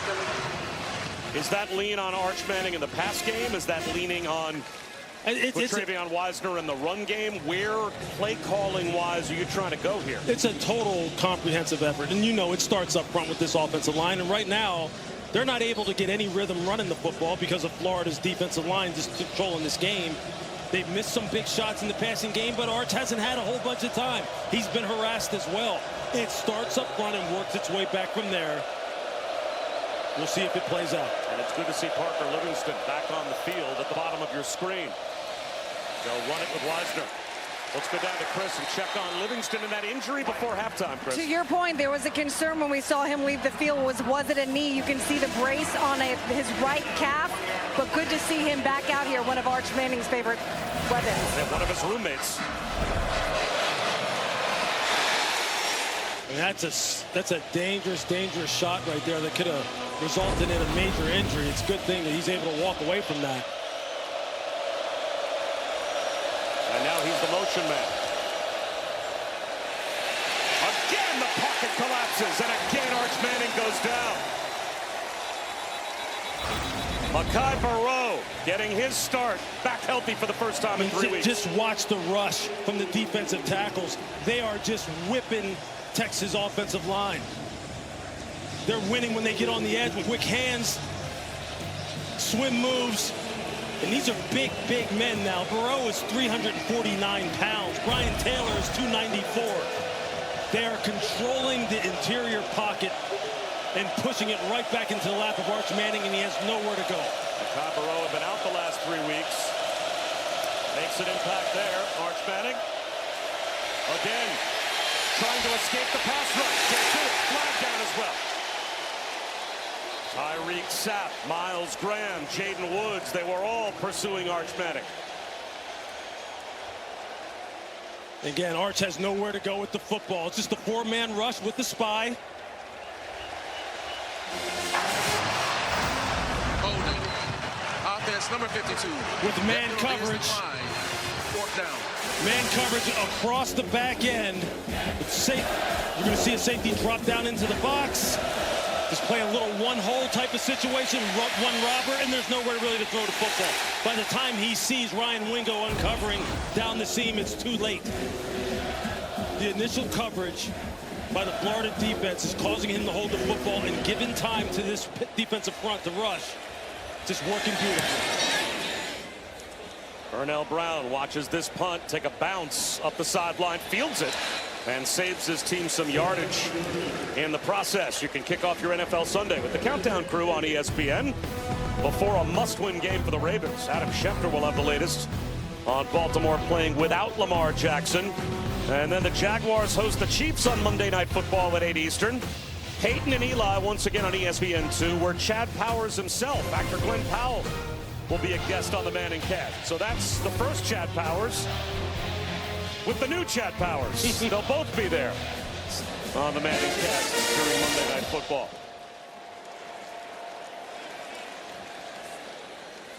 DJ Lagway with Duke Clark behind. They run it on first down.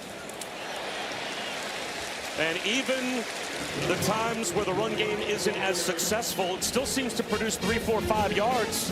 That's a good run through traffic by Duke Clark. If you're getting 4+ running the football, if you're getting 4+ on first down in particular, you are winning.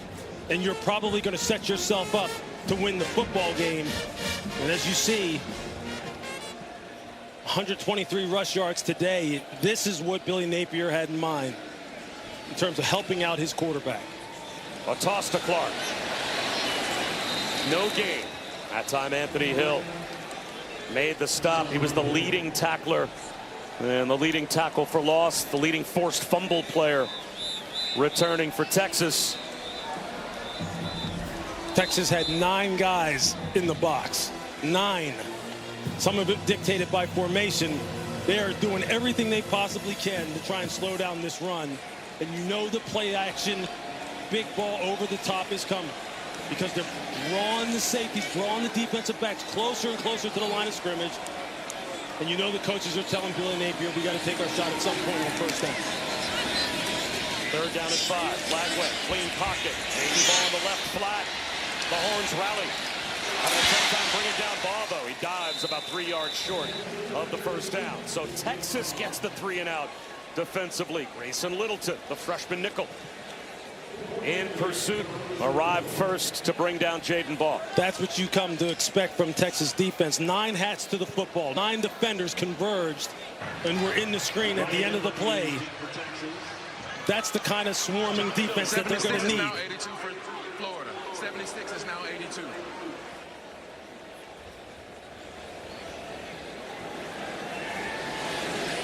Tommy Doman to punt for the second time. Ryan Niblett watches it float out of bounds. And it's up near the 30-yard line of Texas. The Horns will start at their own 35 when we come back. Yes, indeed. 1965, Dr. Robert Cade and a group of UF scientists developed Gatorade in conjunction with the football team. It gains notoriety when Steve Spurrier won the Heisman back in 1966. Gators became a national story, and a lot of us have been drinking it ever since. Arch Manning looking downfield, jump ball to the sideline, and coming back to make the adjustment, Emmett Mosley. So good to see him return as he hooks up with Manning for 22. There's an example of Arch staying patient in the pocket, not letting his mechanics break down. He was trying to hit the big shot to Wingo down the middle of the field. It wasn't there. He stayed poised and finds Mosley along the sideline. That's what Steve Sarkisian is looking for. That's what he's going to have to make those kind of plays under duress to get them back in this game. Backwards pass. This is a trick play. And it is there. Jack Endries can't catch it. They had it. Oh, it was missed by Ryan Wingo. He had Endries wide open and just overthrew him. It was dialed up, and it could not have worked out better for Texas except in the execution. You see Endries just kind of come off the line of scrimmage nice and slow and then take off down the field. And those are the kind of plays that you just got to make count. Sark called it at just the right time. Missed opportunity. Instead, it's 2nd down and 10. Quarterback run for Arch Manning. Weaving and tripped up at the line of scrimmage by Sharif Denson. So instead of a touchdown a couple of plays ago, the Horns have 3rd down and 10 at the Gators' 43-yard line. Just continue to have issues with being able to establish some go-to plays on 3rd down situations. And here in the swamp here today, it hasn't gotten any better. This is where this defensive front has rushed with discipline and effectiveness. Quarterback draw. Arch Manning only picks up about 2, maybe 3. Now, are you running quarterback draw there with the idea of going for it on 4th down? It's 4th down and 8 at the plus 41-yard line. No, you've got the punt group, it looks like, forming up on the Texas sideline. Yeah, it's just way too early with 9:22 in the 3rd. You just got to put this on your defense a little bit. They got to rise up and get either a turnover, get good field position by getting some negative plays, maybe a big punt return. There's a lot of football left to be played. And a 4th down and a full 7. But still hurts to punt from the opponent's 40-yard line. No doubt. No doubt. Bomeister with the end-over-end kick. Bounces into the end zone past Ryan Niblett. It was there to be downed at the goal line, and they couldn't keep it out of the end zone.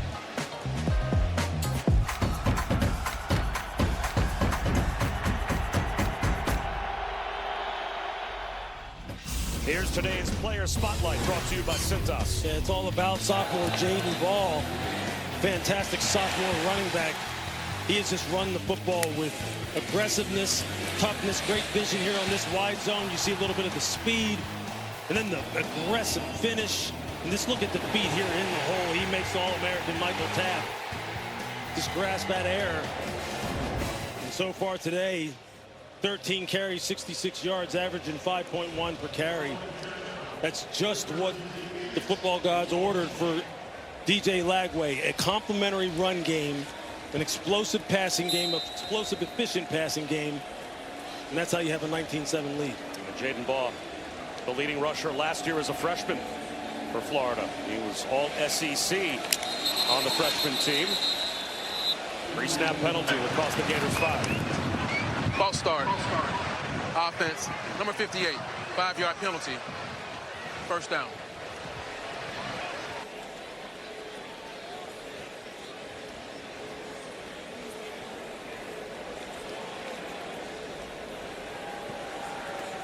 You're Billy Napier, you are telling your quarterback on the coach-to-player communication, just keep everybody locked in. You're running the football effectively. They're playing good football.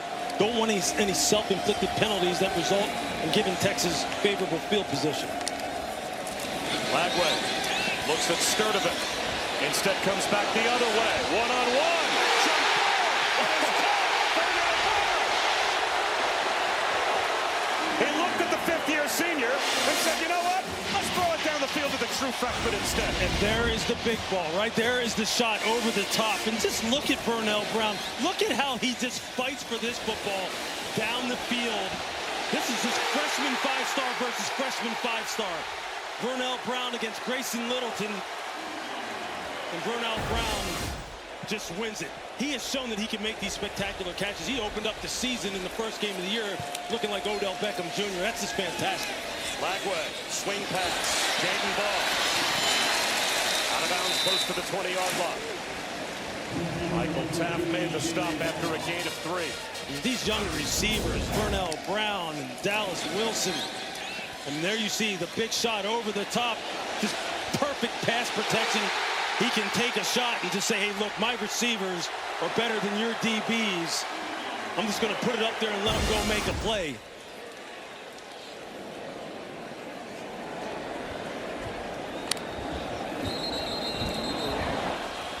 Before the snap, a penalty again. Another false start. False start. Offense, number 70, 5-yard penalty. Second down. It's Damian George. Right now, the only thing stopping Florida's momentum on offense is themselves. Billy Napier is in a groove. And he is locked in with his quarterback. He's locked in with his offensive line. The running backs running hard. Vernell Brown III, Eugene Wilson, all making plays. Sidearm throw. Mizell hoping for a tunnel screen to develop. And that door shut quickly by the Horns. Murad Watson hustled over to make the stop for Texas. But now it's 3rd down and 9 just inside the 25-yard line. Critical for Texas to shut the door in this 3rd down situation and force a field goal attempt. Cannot afford to let this drive continue on and have Florida just continue to hog the time of possession. Give up a field goal, you're still only down by 2 scores. And a lot of time left.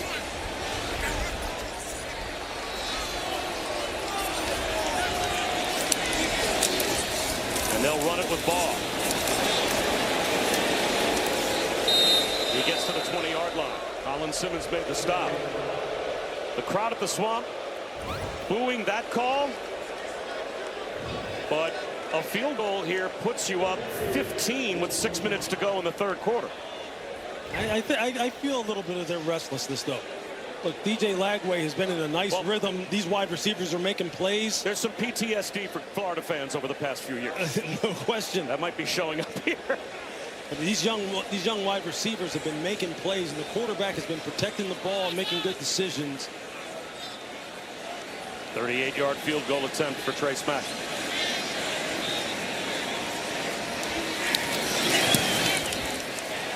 He knocks it right down the middle. 22-7 Gators. Let's take a look at this week's college football rankings brought to you by Capital One. Penn State has woken up against UCLA, but they're still behind, and Texas and Alabama. No easy weeks in the SEC, Lewis. Absolutely not. I mean, this is what you love, man. Decide all these things on the football field. You can't assume anything in this great college football season that we're having. I mean, just look at us. How about the games that we've called? How many upsets have we called? I mean, it's incredible. 4 upsets in a row. Wow.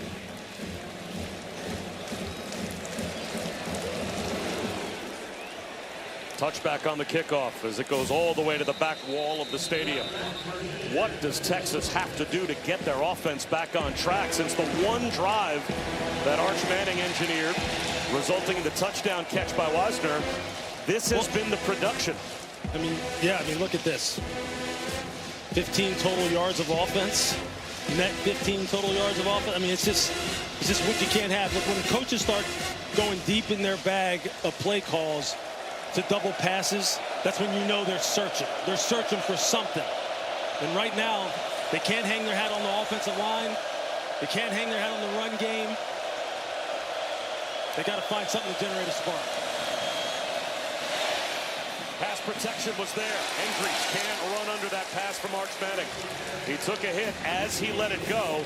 But that time, that was about as clean a look as we've seen Arch Manning have in a while. Yeah, he's able to throw this football in rhythm to Hendricks, running the 7 route there. He hits the back foot, takes a hitch, maybe a hitch and a half.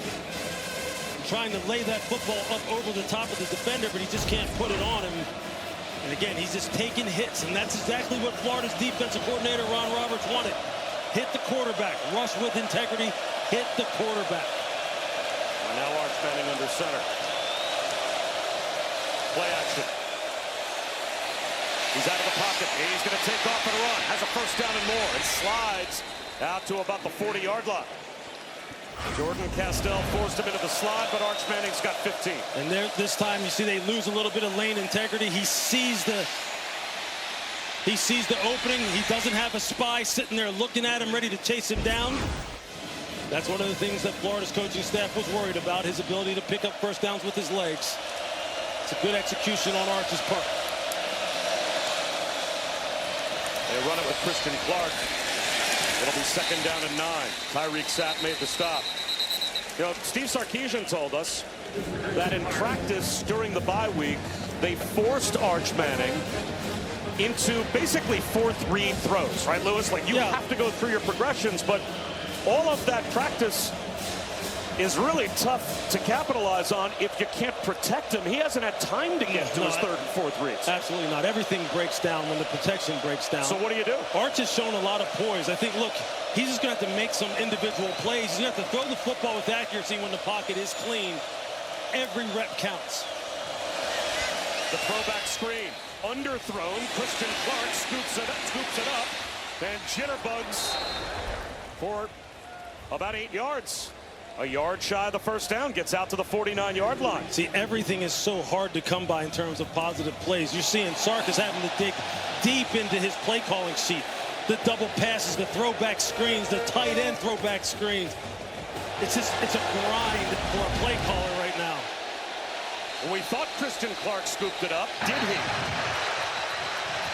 The ruling on the field is a catch for a completed pass. The previous play is under video review. Now the crowd, I think, saw the ball touch the ground. If, in the opinion of the officials, a player has firm grasp of the football, it can touch the ground. Now the question is, does he have full, firm control as the nose of the ball brushes the ground? Would you call that a catch? I would call that a catch. It's a heck of a catch. I mean, it is razor thin. But it doesn't look like he ever loses control of the football. Yeah, you see him. He's got it gripped by his fingertips. But he looks like he's still controlling it. Jerry McGinn, again, our officiating expert. Jerry, this seems to be one of those that could go either way. You're correct. This could go either way, but the ruling on the field is a catch. So they're going to have indisputable video evidence to dispute this. And it does appear that he does have control of the ball, even though it touches the ground. I'm expecting this to be upheld. That's a great point. When the precedent is set on the field, they ruled it a catch. That means that the video evidence has to be indisputable, clear and obvious that they got it wrong. Right. Well, here is the decision that makes it official. After video review, the ruling on the field is upheld for a completed pass. That's the right call. The crowd booing, but again, the ball can touch the ground as long as And Billy Napier's, I'm sure, making the same argument. I'm looking up at the big screen and I see the ball touch the ground, but if in the opinion of the officials, Christian Clark's got firm grasp of the football, it's not incomplete just because it crushed the ground. So now 3rd down and 1. Big play at midfield. And Wisner back in. Now you may be looking at 2-down territory. Do you just trying to run the football to pick it up? Or do you try and go for a shot play here and kind of lull Florida to sleep? Pitch. Flags down. False start. And that might have been a crowd noise-induced false start.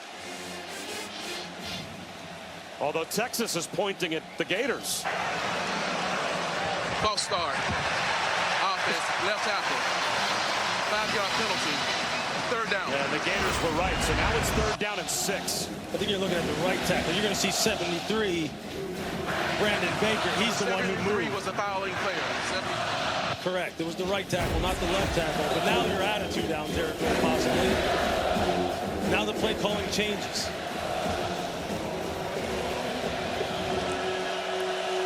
Now you got to throw the football. Now Florida can try and heat him up again. Rush with 4, keep a spy so he doesn't get out of the box. It is a 4-man rush. Long throw. Coming back to make the catch is Emmett Mosley. It's a great route. Gain of 17 on 3rd down. That's a big one for Texas. Great route by Emmett Mosley against Cormani McClain. Look at him. Makes him think that this sells him on the go route. And just as McClain opens his hips to go on the go route, he snaps it off. Arch puts it right on him. Those are the kind of plays. They need to stack those kind of plays on top of each other. The only receiver that Texas signed in the portal from Stanford was Mosley, and he made a big play there. And now they're looking for another big play to the back of the end zone. Ryan Wingo got a foot down for the touchdown. What a throw from there. That is high-level quarterback play. That's what Steve Sarkisian is talking about. He was trying to get the football to Emmett Mosley again. Couldn't get it to him. Had to step up in the pocket, kept 2 hands on the football. Was able to identify Wingo streaking on the post and puts it right on him. And Steve Sarkisian opting to kick the extra point here to make this an 8-point game. There'd be an analytics argument to say at some point if you have to have 2, you go for 2 now. But if you go for 2 now and you don't get it, you're still down 2 scores. So the extra point here will make this a 1-point game or a 1-score game after the officials sort out whatever they're having a conversation over.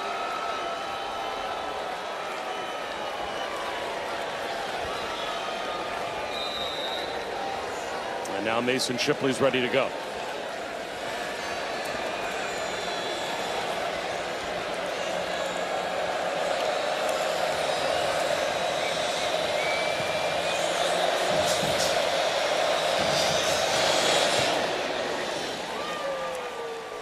It's the Gators by 8 with 2:43 to go in the 3rd.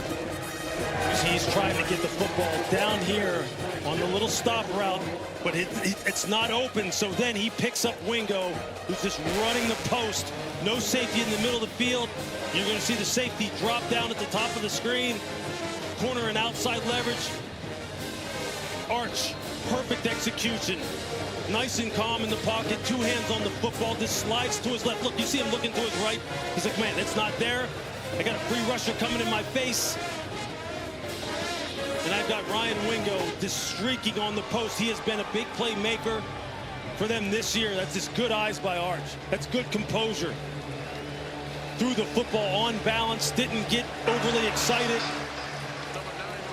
Big time play.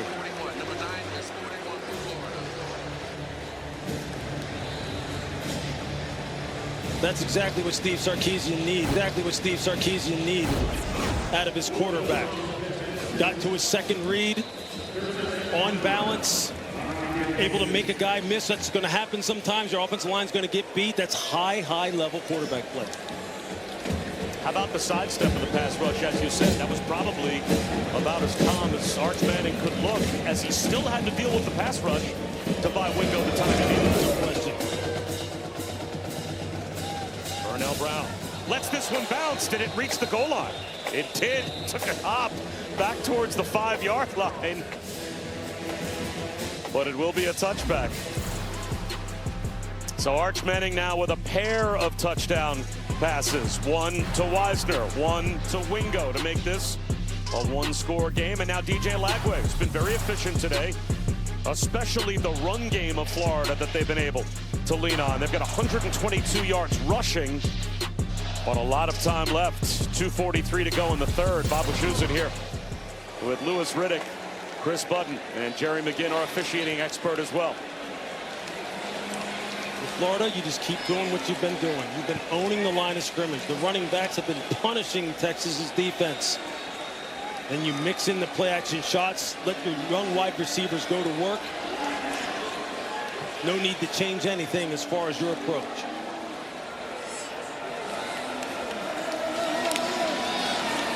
Play action for Lagway. Throws one across his body and had to avoid a sack as he was trying to find Jaden Ball out of the backfield.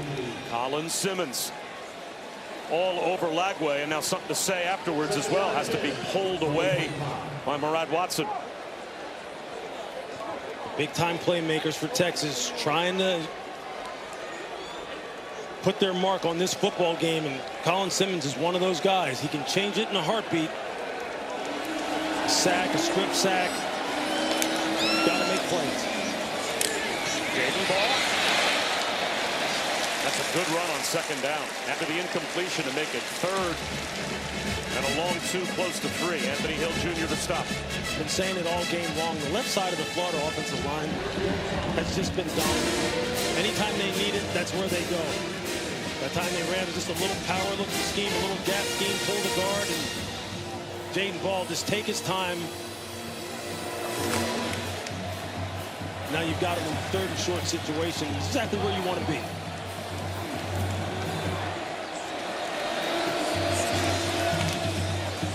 They run it with Ball.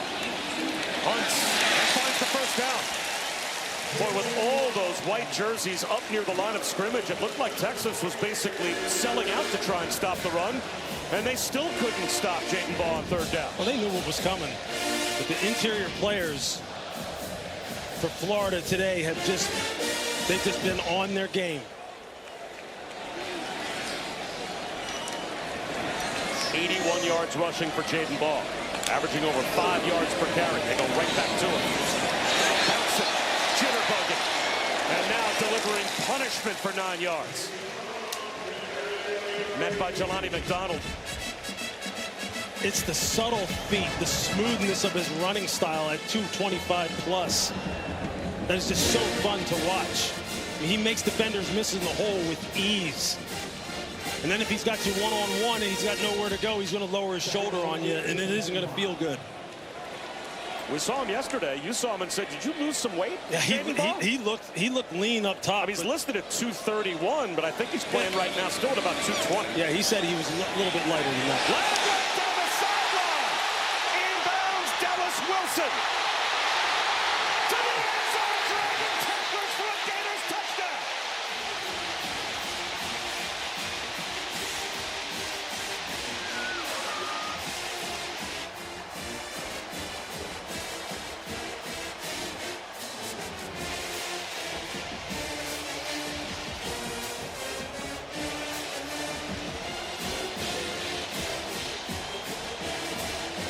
Did Dallas Wilson stay in? If he did, this is a home run hitter hitting a home run. There he's in, he's in, he's in, he's in. This kid is living up to all the hype. That's a true freshman. That's a grown man. That's a grown man in a young kid's body.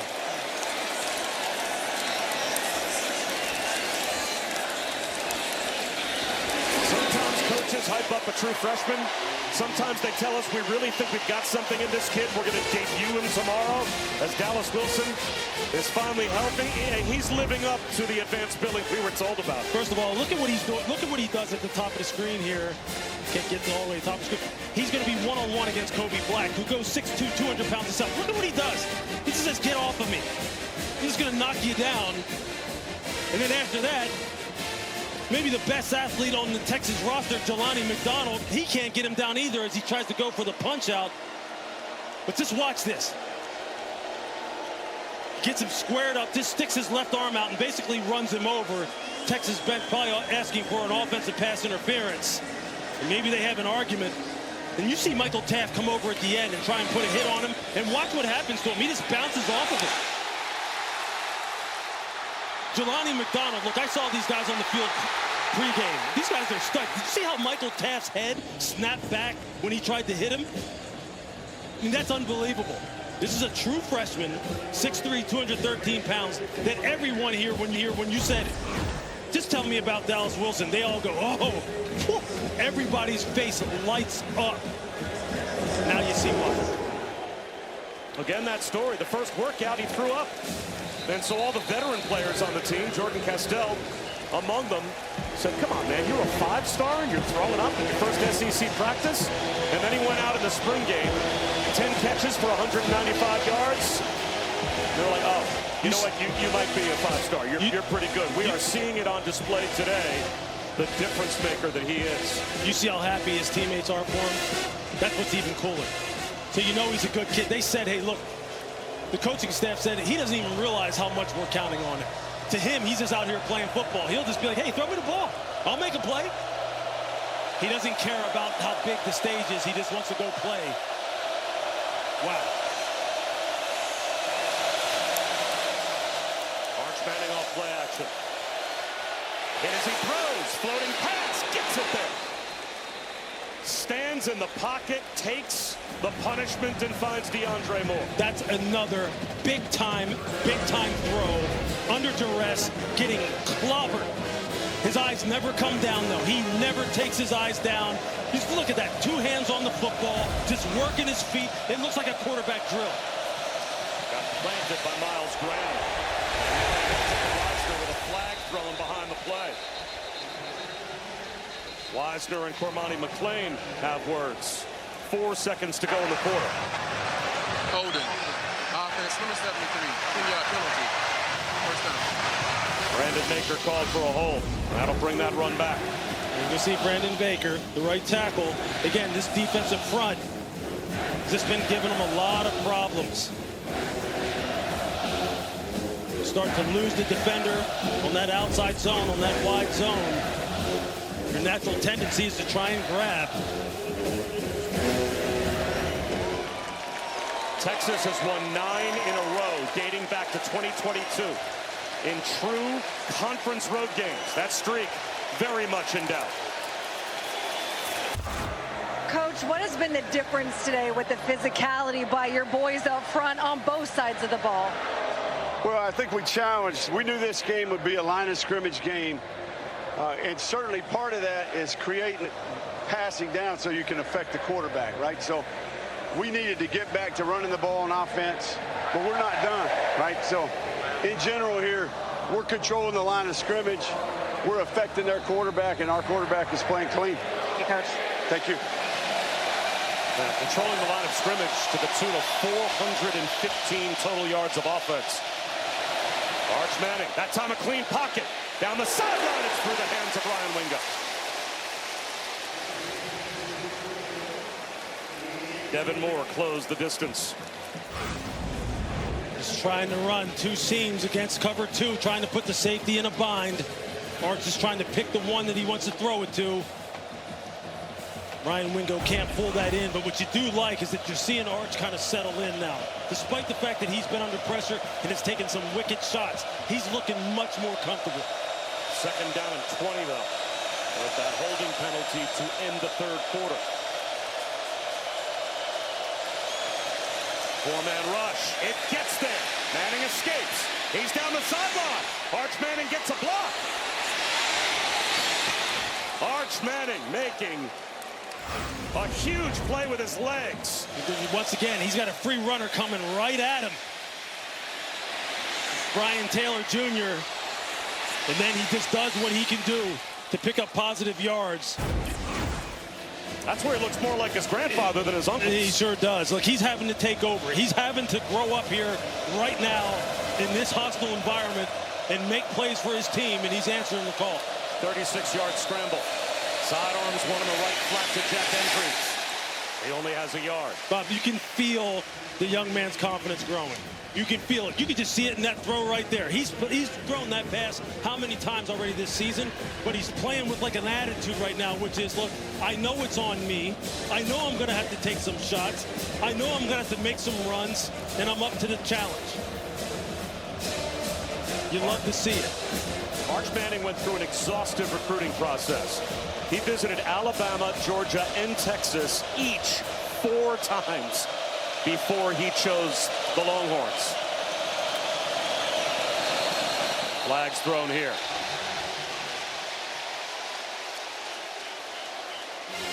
And we talked to him about his choice of Texas and why it was such an exhaustive process. Okay. False start.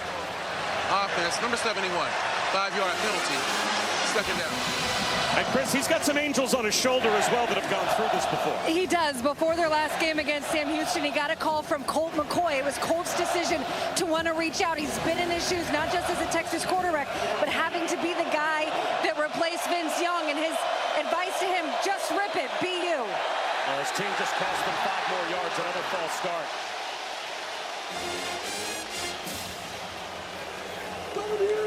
When Sark talks about we have to be better around him, when offensive coaches talk about you have to be better around your quarterback. False start. Offense, number 71. 5-yard penalty. Second down. These are the kind of things that they're talking about. You got to lock in. This is a hostile environment. I mean, just look at this crowd. I mean, look at them. They're at full decibels right now.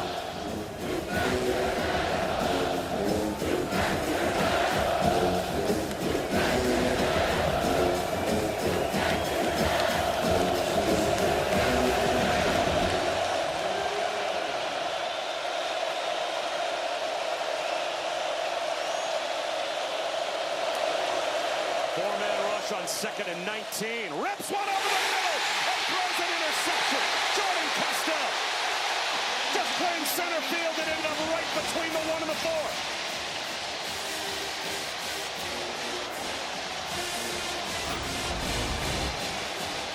You see, he's just trying to hit Emmett Mosley coming across the field. And you're going to see Castell just sitting there in this too high look.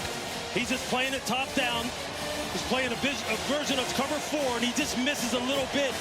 And the safety is right where he needs to be. Sometimes you get gifts. And in this case, Jordan Castell got one. Florida back in business. Where you are watching the SEC on ESPN. This is ESPN College Football presented by Chili's. Texas allowing their first quarter points of the season. It was 10-0 Florida to start. And now they've opened up a 29-14 lead, and the Gators have the ball back.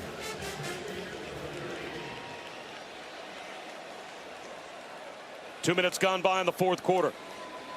Lagway. He's going to throw one down the sideline. Short. Intended for Aiden Mizell. Could not make the adjustment to come back to the underthrow. 2nd down and 10. Billy Napier going for the knockout shots. I mean, sometimes offensive coordinators, play callers are like clockwork. They can be predictable too, in a good way. They've been running the football effectively. Your quarterback's in a rhythm. Now let's take a shot. Let's run a double move. Let's continue to put the pressure on this secondary with our quarterback feeling it. Now they'll go back to running the football. They've been owning the line of scrimmage. They do just that. And they get 4 yards. Falling ahead is Ball. 3rd down and 6. Think about that, though. This looks like a nothing 2nd down play, right? Plus 4 yards. That's a win. It's 3rd and 6. You can live with it. It's not ideal, but you can live with it, though. You get 4 yards just falling forward. That's a big reason why the Gators are 6 for 10 on 3rd down. They haven't had to deal with a lot of 3rd and 9 plus. That's right. But Texas, you got to get off the field here. Somebody's got to make a play. One of your big playmakers has to make a play. They bring a blitz after Lagway. He finds the middle. Hayden Hansen, the tight end, 1st down. In the face of the blitz, Lagway delivers. They come with a 6-man pressure. And you see DJ picks up Hansen immediately. He knows exactly where he needs to go with the football. This is not what it's looked like so far this season. DJ hasn't looked this decisive, hasn't looked this sure as far as the answers to what defenses are doing to him, especially when you're talking about the pressures he's been getting. He's been on it today.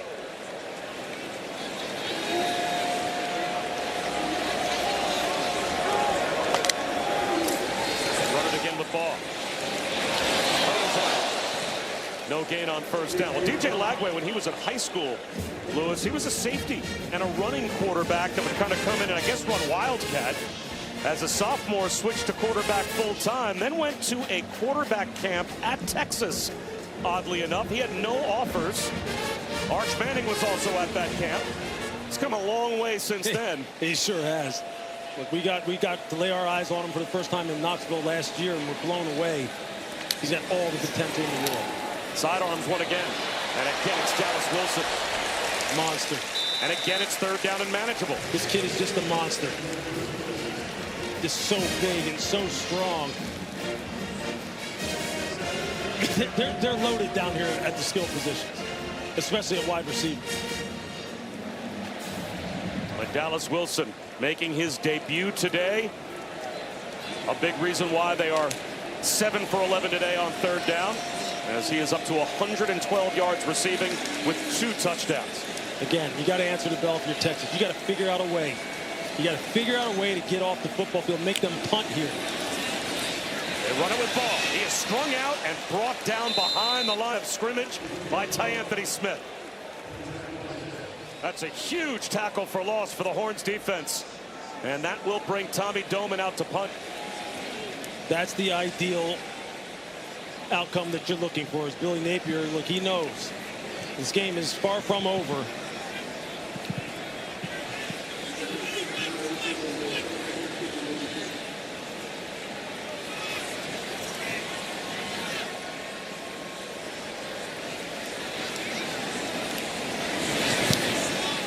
Knuckleball from Doman. Out of bounds. Where will they say across the sideline? Right at the 15-yard line for Texas. Down by 2 scores. ESPN College Football is presented by Chili's 3 for Me, the best $10.99 you can eat. Uncle Peyton never beat the Gators. Uncle Eli was perfect.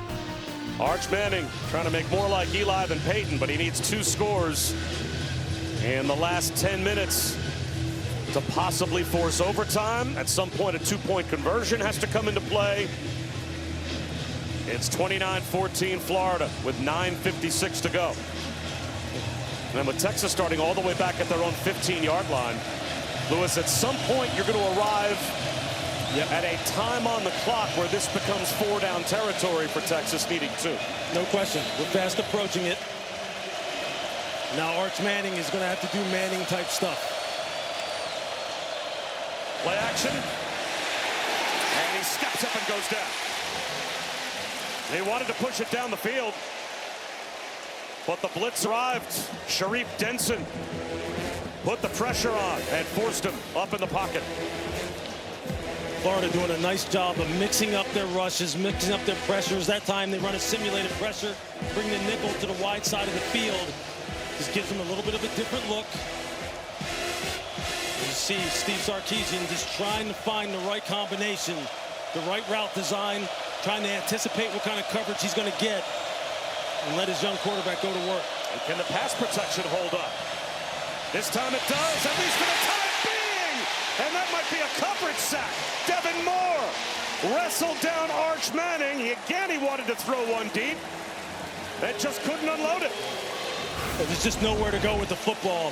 You're just going to see, just watch the zone coverage. We're just going to let it roll here. There's really no one uncovering. There's no one ready. He may have been able to hit the curl route at the top of the screen. That's easier for us to say sitting up here analyzing it. But give credit to Florida's defense. They have mixed up man, zone, 2 high, 1 high, simulated pressures, zone pressures. 3 sacks, but they have affected Arch Manning all day. This time he rips one right to the first down line to gain DeAndre Moore Jr. He's got enough. Boy, give Arch Manning a clean pocket, and he has made some terrific throws. That is a great throw into this cover 4 looking scheme, maybe a quarter half scheme as they call it. He finds the open man running that out from the slot. Big time throw. Now they run it. Wisner bouncing. Flag down, thrown behind the play. A gain of 3. Castell made the stop, but it's coming back. Holding. Offense number 84. 10-yard penalty. First down. And now we're down to 8 minutes to go. Yeah, it's tight end Jordan Washington. Again, when you start losing defenders to your outside, watch what you do. Your natural tendency is to grab, because you know where the ball is obviously declaring and you don't want your guy to make the play. That's just the natural instinct. It happens to the best of them. It's just untimely in this situation. Now you're way behind the sticks. And the clock moving as we approach the midway point of the 4th quarter.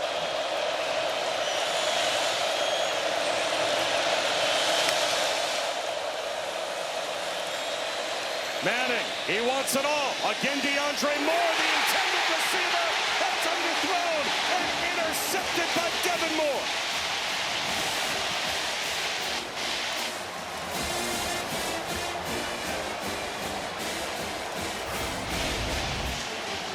Watch this play by Devin Moore. Watch him wheel turn and find this football. Again, this looks like combine work. He knows that he's beat on the 7. He doesn't panic. He just wheels and then high points the football. Nothing makes me happier than good defensive back play. That's perfect. Texas Tech number 11 as Jaden Baugh trying to finish off number 9 Texas. And if the Gators are able to do so, these are 2 trends that will flip in a big way today. Florida looking for their 18th all-time win against a top 10 team when they are unranked. But Texas, in their history, pretty dominant as a top 10 team against unranked opponents. This is a different animal today. It sure is. This is a much healthier, motivated football team than Billy Napier really feels as though now that his quarterback is healthy, the way this offensive line has played, Dallas Wilson's debut has been nothing short of spectacular. Fluttering pass. That's going to be intercepted. Just what Texas needed. DJ Lagway was hit, and the ball came out wobbly. Michael Taft picks it off, and Texas has it right back with 6:43 to go. Just watch Michael Taft, the All-American free safety. He's watching. He's going to shuffle and then break. Can't get the full draw here on the screen. Shuffle, back pedal, read the quarterback's eyes, go. Even before DJ Lagway let it go, he was already in full break with the perfect angle. And Cole Brevard got his hand up and just got a piece of the throwing arm of DJ Lagway, and that very much affected the throw. Absolutely. Saw the ball fluttering. Again, just good fundamental play. Back-to-back plays by the secondaries of Florida and now Texas and Michael Taft. So the Gators were going for the knockout punch. That gamble turns into a giveaway, and Arch Manning blitzed, sacked again. Jaden Robinson off the edge. Is this another simulated pressure? Just watch. They have a guy here who's going to come in and drop out, and then they're going to bring the pressure off the edge. It's a great design. You just don't know who's coming, but they're still only rushing 4. It's just confusing the offensive line, confusing the quarterback, getting free runners to get free hits on the quarterback. It's just a masterful game plan on the part of Florida. Another blitz. Same player. This time Manning escapes. Heaves one. Incomplete. He did well to avoid the blitzing Jaden Robinson and keep the play alive, but he overthrew DeAndre Moore. It's basically the same blitz. It's the same simulated pressure, except this time they bring Jaden Robinson inside instead of off the edge. It's the same coverage. And right now, Ron Roberts, he's in his bag, the defensive coordinator for Florida. It's just a cat and mouse between he and Steve Sarkisian right now. Football at the highest level. 3rd and 17.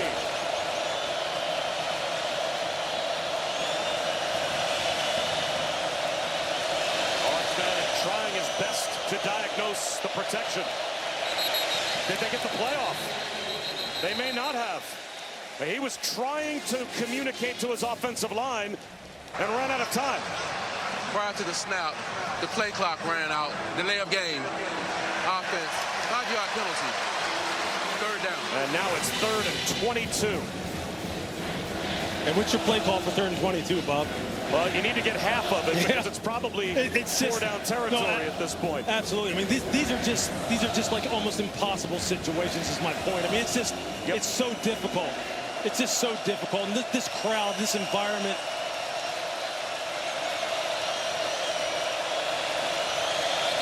That's a false start. Ryan Wingo started upfield before they snapped the ball. He went in motion and just took off. False start. Offense, number 1. 5-yard penalty. Third down. He tried to time it up and just took off early. Yeah, you're going to see him here. And his back is to the line of scrimmage. He doesn't know. I mean, Arch gives a clap and then another one for the ball to be snapped, but he's already gone. And with the way this crowd is at full decibels, I mean, there's just no way, unless you time that up perfectly, you can do it. Wisner lowers his shoulders, gets to the 20-yard line. Now it's 4th down and 16. There's 5:55 to go. And this is a very low percentage play here. And with all your timeouts, if you're Steve Sarkisian, do you punt? It looks like they will. They need 2 scores. I don't know, Lewis. It almost feels like you have to go for this on 4th and 16 to have any realistic chance, down by 2 touchdowns and a 2-point conversion having to factor in as well. True. On your own 20, you know, though, if you don't make it, the game is over. I mean, the game may be over anyway at this point, considering how Florida has really controlled the line of scrimmage. Burnell Brown, fair catch at the 35-yard line of Florida. Coming up tonight at 7:30 Eastern on the SEC Network and the all-new ESPN app. Texas A&M at number 6 right now will host Mississippi State. Fun coaching matchup tonight as well. Jeff Lebby and Mike Elko at 7:30 Eastern on the SEC Network. You got to like what Jeff Lebby has done coming over from Oklahoma. And both coaches have done a great job of flipping things. And those guys are both great guys to talk to when you talk to them in production meetings. Mike Elko, one of the very best, and A&M is rolling.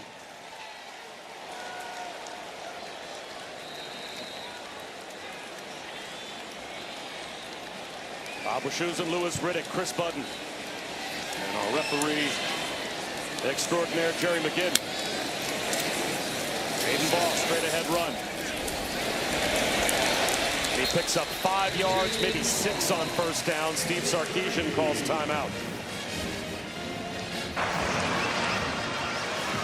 First charge time of the half.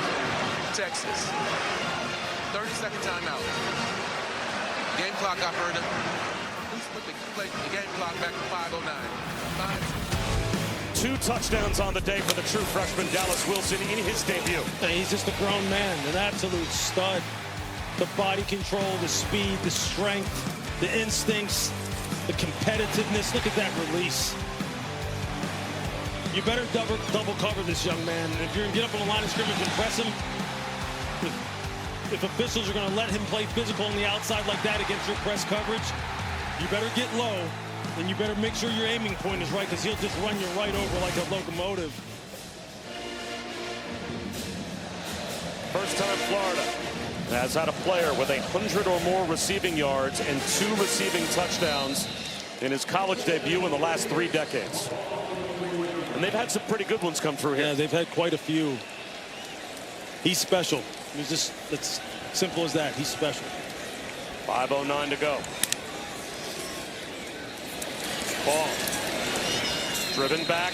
Timeout number 2 called by Steve Sarkisian. Second charge time out of the half.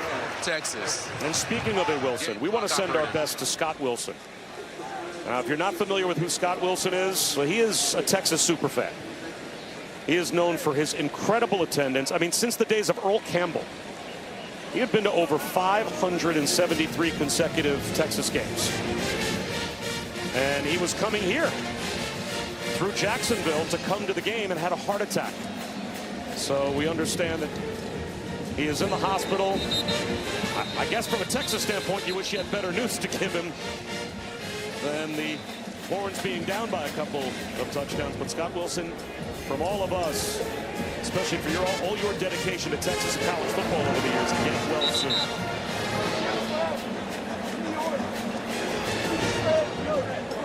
Probably comes down to this for Texas. 5:06 to go. Steve Sarkisian has kind of made this the last stand. He has used his timeouts, and it's 3rd down and a long 3. They have to get a stop.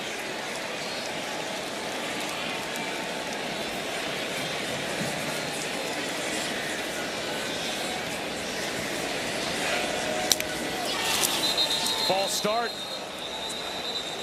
So that'll make it 3rd down and 8. That's a big favor being done by the Gators for Texas. False start. Offense, number 86, 5-yard penalty, 3rd down. Tony Livingston, the tight end. Just a mental error, just not locking in, letting your mind drift. They're about to go with that outside zone again to Jaden Ball, see if he can put this game away. Now you got 3rd and 8. If you're Billy Napier and Russ Callaway, would you put the ball in the air on 3rd and 8 or just run it, force Texas to use that last timeout? I think that's it. Just 2 scores. Just keep the ball on the ground, let the clock keep rolling. And they'll play it with Jaden Baugh. Texas obviously ready for it. Limits him to a gain of 2, and there is the final timeout. So the Horns about to get the ball back. 5 minutes to go, and they need 2 scores. They are now out of timeouts. A reminder that coming up next, Jacob Rodriguez and Texas Tech will take on Houston. That is his wife, Emma.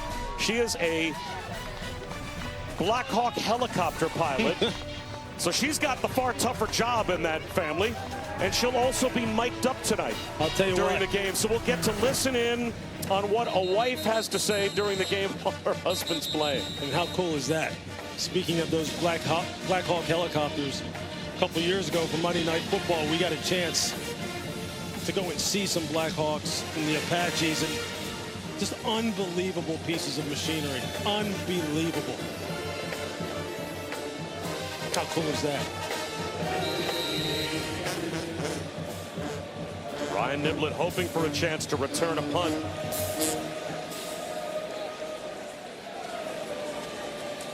Texas are going to come after Doman. He gets it away. And as a result, no one back to block for Niblett. So he's just going to get what he can, and a pretty good change of field position out to the 31-yard line. And Chris Budden, we've seen a lot of pre-snap penalties from Texas. You're wondering just how loud it is. The Swamp is one of the toughest places to play. And when Texas's offense is out there, my decibel reader is reading over 95 consistently, especially in this last quarter. To give you a sense of what does that mean, that's like having a power saw in your ear. Arch Manning has had the pass rush in his ear along with the power saw. He feels like he's dodging power saws for sure. Not only the 4 sacks, but how many times today has he just been affected in the pocket? Yeah, you know, I know it hasn't gone exactly the way Arch wants it to, and he's turned the football over, but you've seen some growth out of this young man today. He has an escape lane. Instead, he's going to take a shot into double coverage. Bobbled around and almost caught on the carom by Ryan Wingo. Bryce Thornton was there to maybe pick it off. Devin Moore as well.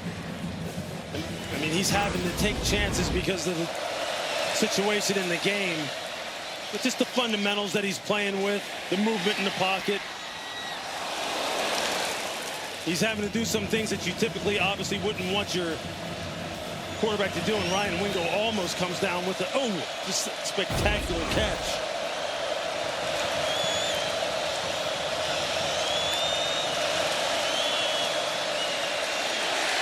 Spin out for Manning.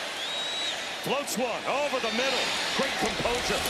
Galen McCutcheon, a true freshman, makes his first catch for 27 yards with 4.5 minutes to go. Again, Texas out of timeouts.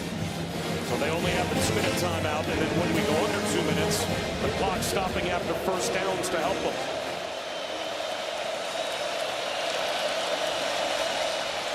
Arch Manning. This time, again across his body. DeAndre Moore. Inside the 10. Close to the goal line. Brought down at the 1. Texas has to hurry. Hey, this is something that Arch has struggled with. Throwing the football with accuracy, moving to his left on the run. That's twice now that he has looked really good getting out of the pocket, throwing on the move and throwing some darts. Again, he's growing up right in front of our eyes. Wisner, short of the goal line, and that will cost them time. 3:40 to go and the clock rolling. Well, Texas has to get lined up. Arch Manning looking over to the sideline. They're not substituting. That does allow them to go quickly.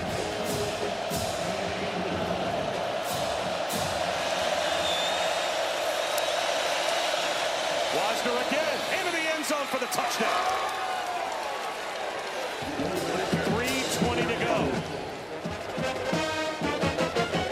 And they're going to play to make this an 8-point game again to try and keep the game alive by only kicking the extra point here and not going for 2 yet. It's a heck of a drive by Texas. That's big-time playmaking ability by Arch Manning. Keeping plays alive, keeping his eyes down the field. He's been getting hit and harassed relentlessly all day long. And his receivers still running hard, working to get open.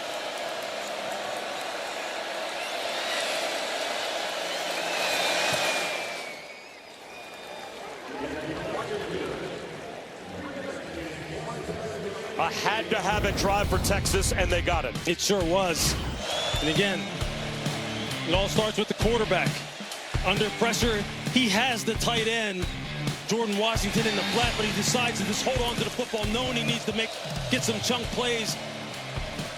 Able to complete successfully down the field. Again, escaping to his left. Something that he struggled with as far as throwing with accuracy. But that time he delivers a dime to DeAndre Moore. And then here he hands it off to Wisner. He could have followed him into the end zone had he decided to pull that one. Nice play calls. Nice execution, nice execution, nice ad-libbing by the quarterback. And here we go. Now, Lewis, the question.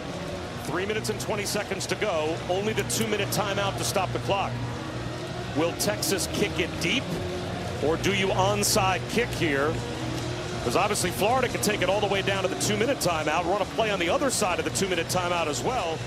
But if you're Texas and you kick it deep, you're probably only going to have, even with a 3 and out, under 1 minute and 20 seconds left by the time you get the ball back. Yeah, I think Sark is sitting here thinking, I don't know if I'm going to get this ball back. Do I need to try and get this now? The hands team is ready for the Gators. And they're going to pooch it into no man's land. Oh. And missing the ball and running back is Brown, and he covers it up at the 5. Wow. That's probably about the best result you could hope for if you're Texas by kicking it deep. Yeah, you're just hoping that the returner mishandles it, and you've got enough speed on your kickoff team that they can get down there, and that's the ideal situation. You're right, and you see who's leading the charge. 21, Ryan Niblett, one of the faster guys on the Texas roster.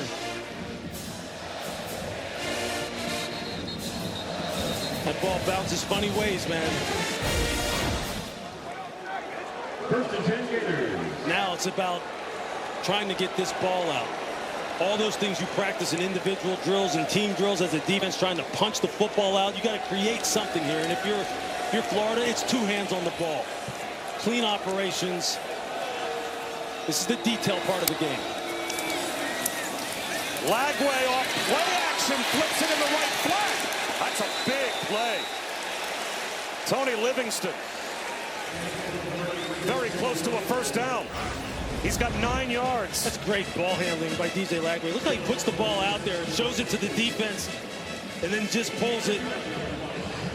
Nice, easy pass. It's the ball handling. It's the footwork by Lagway. That's what sells the defense. All you need is a first down here for Florida, and you basically end the game. And now Texas jumps and gives them that first down.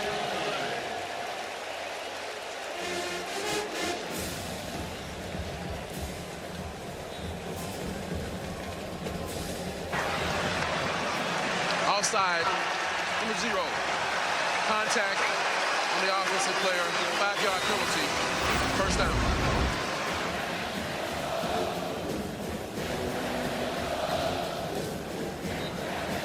You think he did it on purpose to try and stop the clock, Anthony Hill, with 2:45 to go? You know, I think Anthony Hill was looking at Damian George, the right guard, and saw him kind of sit back in his stance as they were shifting and changing the formation. I think he's just trying to time it up. So it is a first down for the Gators. And they will run it right up the middle with Jaden Ball. He protects the football, and that will take us down to the 2-minute timeout.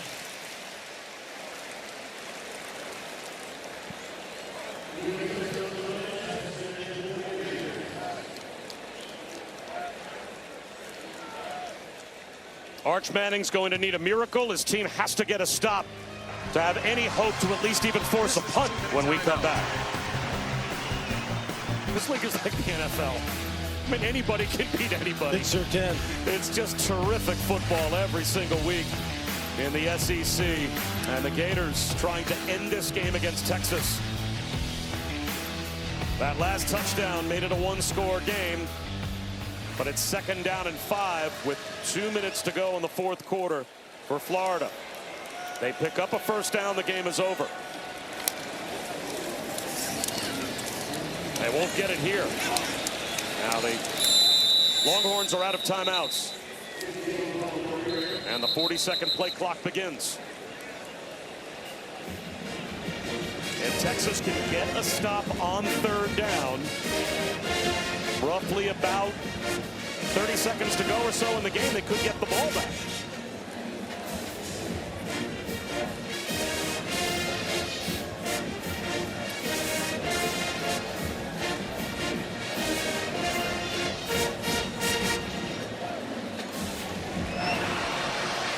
Number 15's helmet came off during the play under 2 minutes. Now a player lost a helmet on the field under 2 minutes to go. A timeout has been called now. Florida's using a timeout to avoid a 10-second runoff. 1:53 on the game clock, please. 1:53 on the game clock. Florida is using a timeout here to avoid the 10-second runoff, and that gives more time to Texas. And it's 3rd down. I wonder what Billy Napier is thinking here. I don't understand any of that. Yeah, and I think it was Austin Barber, the left tackle. You saw him hit the ground, and he was kind of like reaching for his face. You see him there on the sideline now putting his helmet back on. But yeah, look, time is something that is not on Texas' side. You don't want to preserve it for them. Well, they just did. Yeah, I know. That's what I'm saying. That's why I said I don't know if this doesn't make a whole lot of sense. It'll be interesting to see what Billy Napier's thinking is here. Unless he feels like he's just so confident he's just going to pick up this 3rd down here and seal the game that way. He wants to talk it over maybe and come up with the right call and say, hey, look, we want to preserve our field position. We think we're just going to end this game right here. And I don't know. That's an interesting one. That's an interesting one. That'll be something I'm sure he'll be asked about. I mean, a 10-second runoff at this point helps Florida. Absolutely. Doesn't hurt them. Absolutely.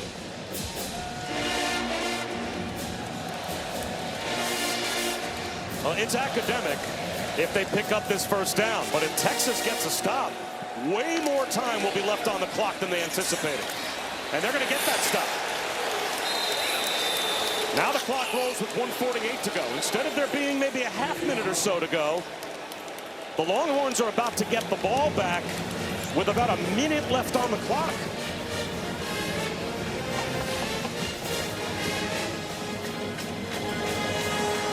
I would think Billy Napier would let the clock wind down as far as he possibly can and then use another timeout before the punt. But 10 on the play clock and a minute 15 on the game clock. There's no way Texas should end up with as much time as they are about to end up with. Yeah. That's a decision-making sequence that he's going to have to explain as to what was his thinking in that particular situation. Florida, 30-second timeout. So now there's a minute and 6 on the clock. Texas is out of timeouts, but depending on where they get the football, with the clock stopping in college inside of 2 minutes, if you pick up a first down, that's certainly a mechanism to save them some time. It sure is. They need a touchdown and a 2-point conversion.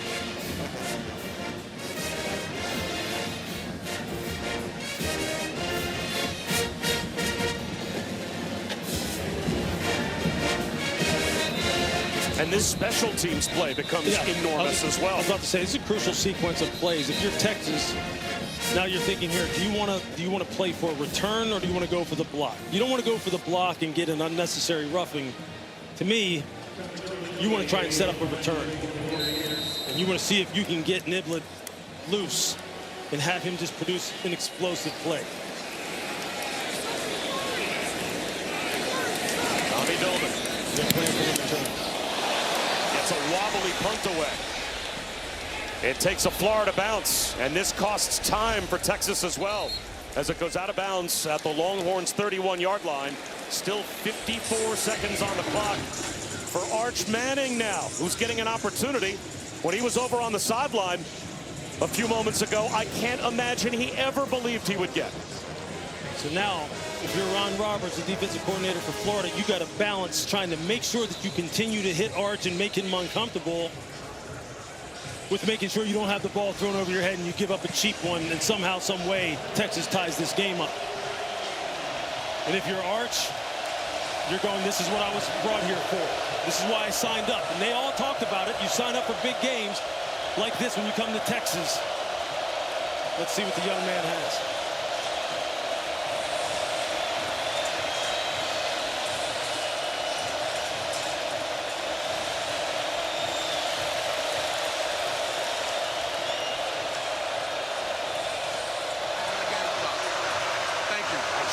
Delay is. They actually just adjusted the clock from 54 to 55. So 1 extra second for Texas is added on. 4-man rush. Arch Manning. Can't escape. His helmet comes off as well. Cameron James with the sack. And if no penalty is called, they have to take Arch Manning out of the game. Number 16 helmet came off during the play. This qualifies for a 10-second runoff. Game clock operator, please put the game clock at 3:06. Wow. So not only will Matthew Caldwell be forced into the game for one play, but because Arch Manning lost his helmet, it's a 10-second runoff as well. Arch is going to want that play back. He had Jordan Washington, the tight end, splitting the safeties down the middle of the field, just didn't pull the trigger. And Matthew Caldwell's got to put it in the air. How about that throw? Ryan Wingo turns upfield, gets to the sideline and stops the clock with 26 seconds to go, but there are flags in the offensive backfield. I think you're going to get hands to the face on the part of Florida. Each team's pointing at the other. Personal foul, hands to the face. Defense, number 91. Wow. 15-yard penalty to the end of the run. First down. So 26 yards on the reception as Matthew Caldwell comes cold into the game and rips a throw. That is big. You're going to see it's McLeod. He's right here. Just watch, I believe it's his right hand. His left hand gets up into the face mask, up underneath the chin. There it is. And now Arch Manning is back in at the plus 40-yard line. If you're Arch, you're saying to yourself, I missed that middle read on Jordan Washington earlier. I got to let this thing rip. They're playing this too high look. If I get somebody running down the middle of the field, I got to let it go. Arch Manning on the move. Throws one down towards the goal line. Is it intercepted? Cormani McClain couldn't haul it in. It's incomplete. Ryan Wingo was there as well. Bob, he had a guy open again. An incomplete pass. Second down. Watch there you see in the end of the play as McClain trying to make the game-ending interception. Game clock operator, please put 19 seconds on the game clock. 1-9. Loses control of it at the end. No doubt. So 19 seconds to go. As Texas still does have a pulse. He had DeAndre Moore in the middle of the field. Again, if Florida's going to keep playing this split safety looks, Arch has to look for someone streaking down the middle of the field and let it go. It's been there twice now. Let's see if he can get it. Arch Manning tries to keep the play alive by shoveling a ball forward. They'll say he's down. George Gums gets the sack, and the clock's going to run out. They're out of timeouts. They've got receivers all the way down the field. I don't know they're going to get another snap. It goes to 0. He tries to spike it. The clock's at all zeros.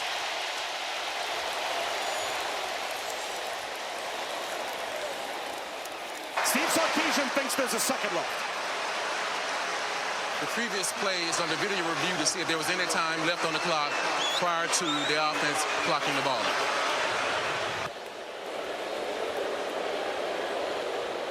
Will Texas get a chance at a Hail Mary? Or will they say that the spike came too late? See him trying to get his offensive lineman set, get through the cadence.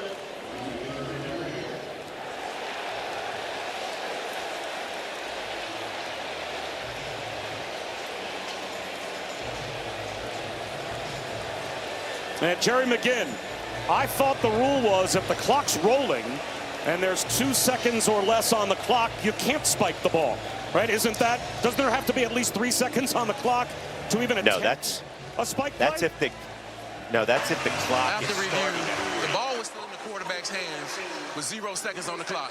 By rule, the game was over. There it is. The game is over. So Florida celebrates a win over a top 10 team. And a valiant effort from Arch Manning, Lewis. Well, this is a heartbreaking loss. So many expectations for Texas, but you kind of like some of the things that Arch Manning showed you, especially in the second half. He's made of the right stuff.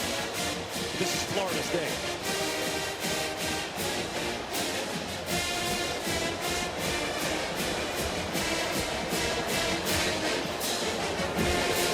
So the Gators get the win by 8. 29-21 is your final. For Louis Riddick and Chris Button, I'm Bob Wischusen. Thanks so much for watching. So long from Gainesville. It's time for Texas Tech and Houston. Thank you for watching this presentation of the Southeastern Conference.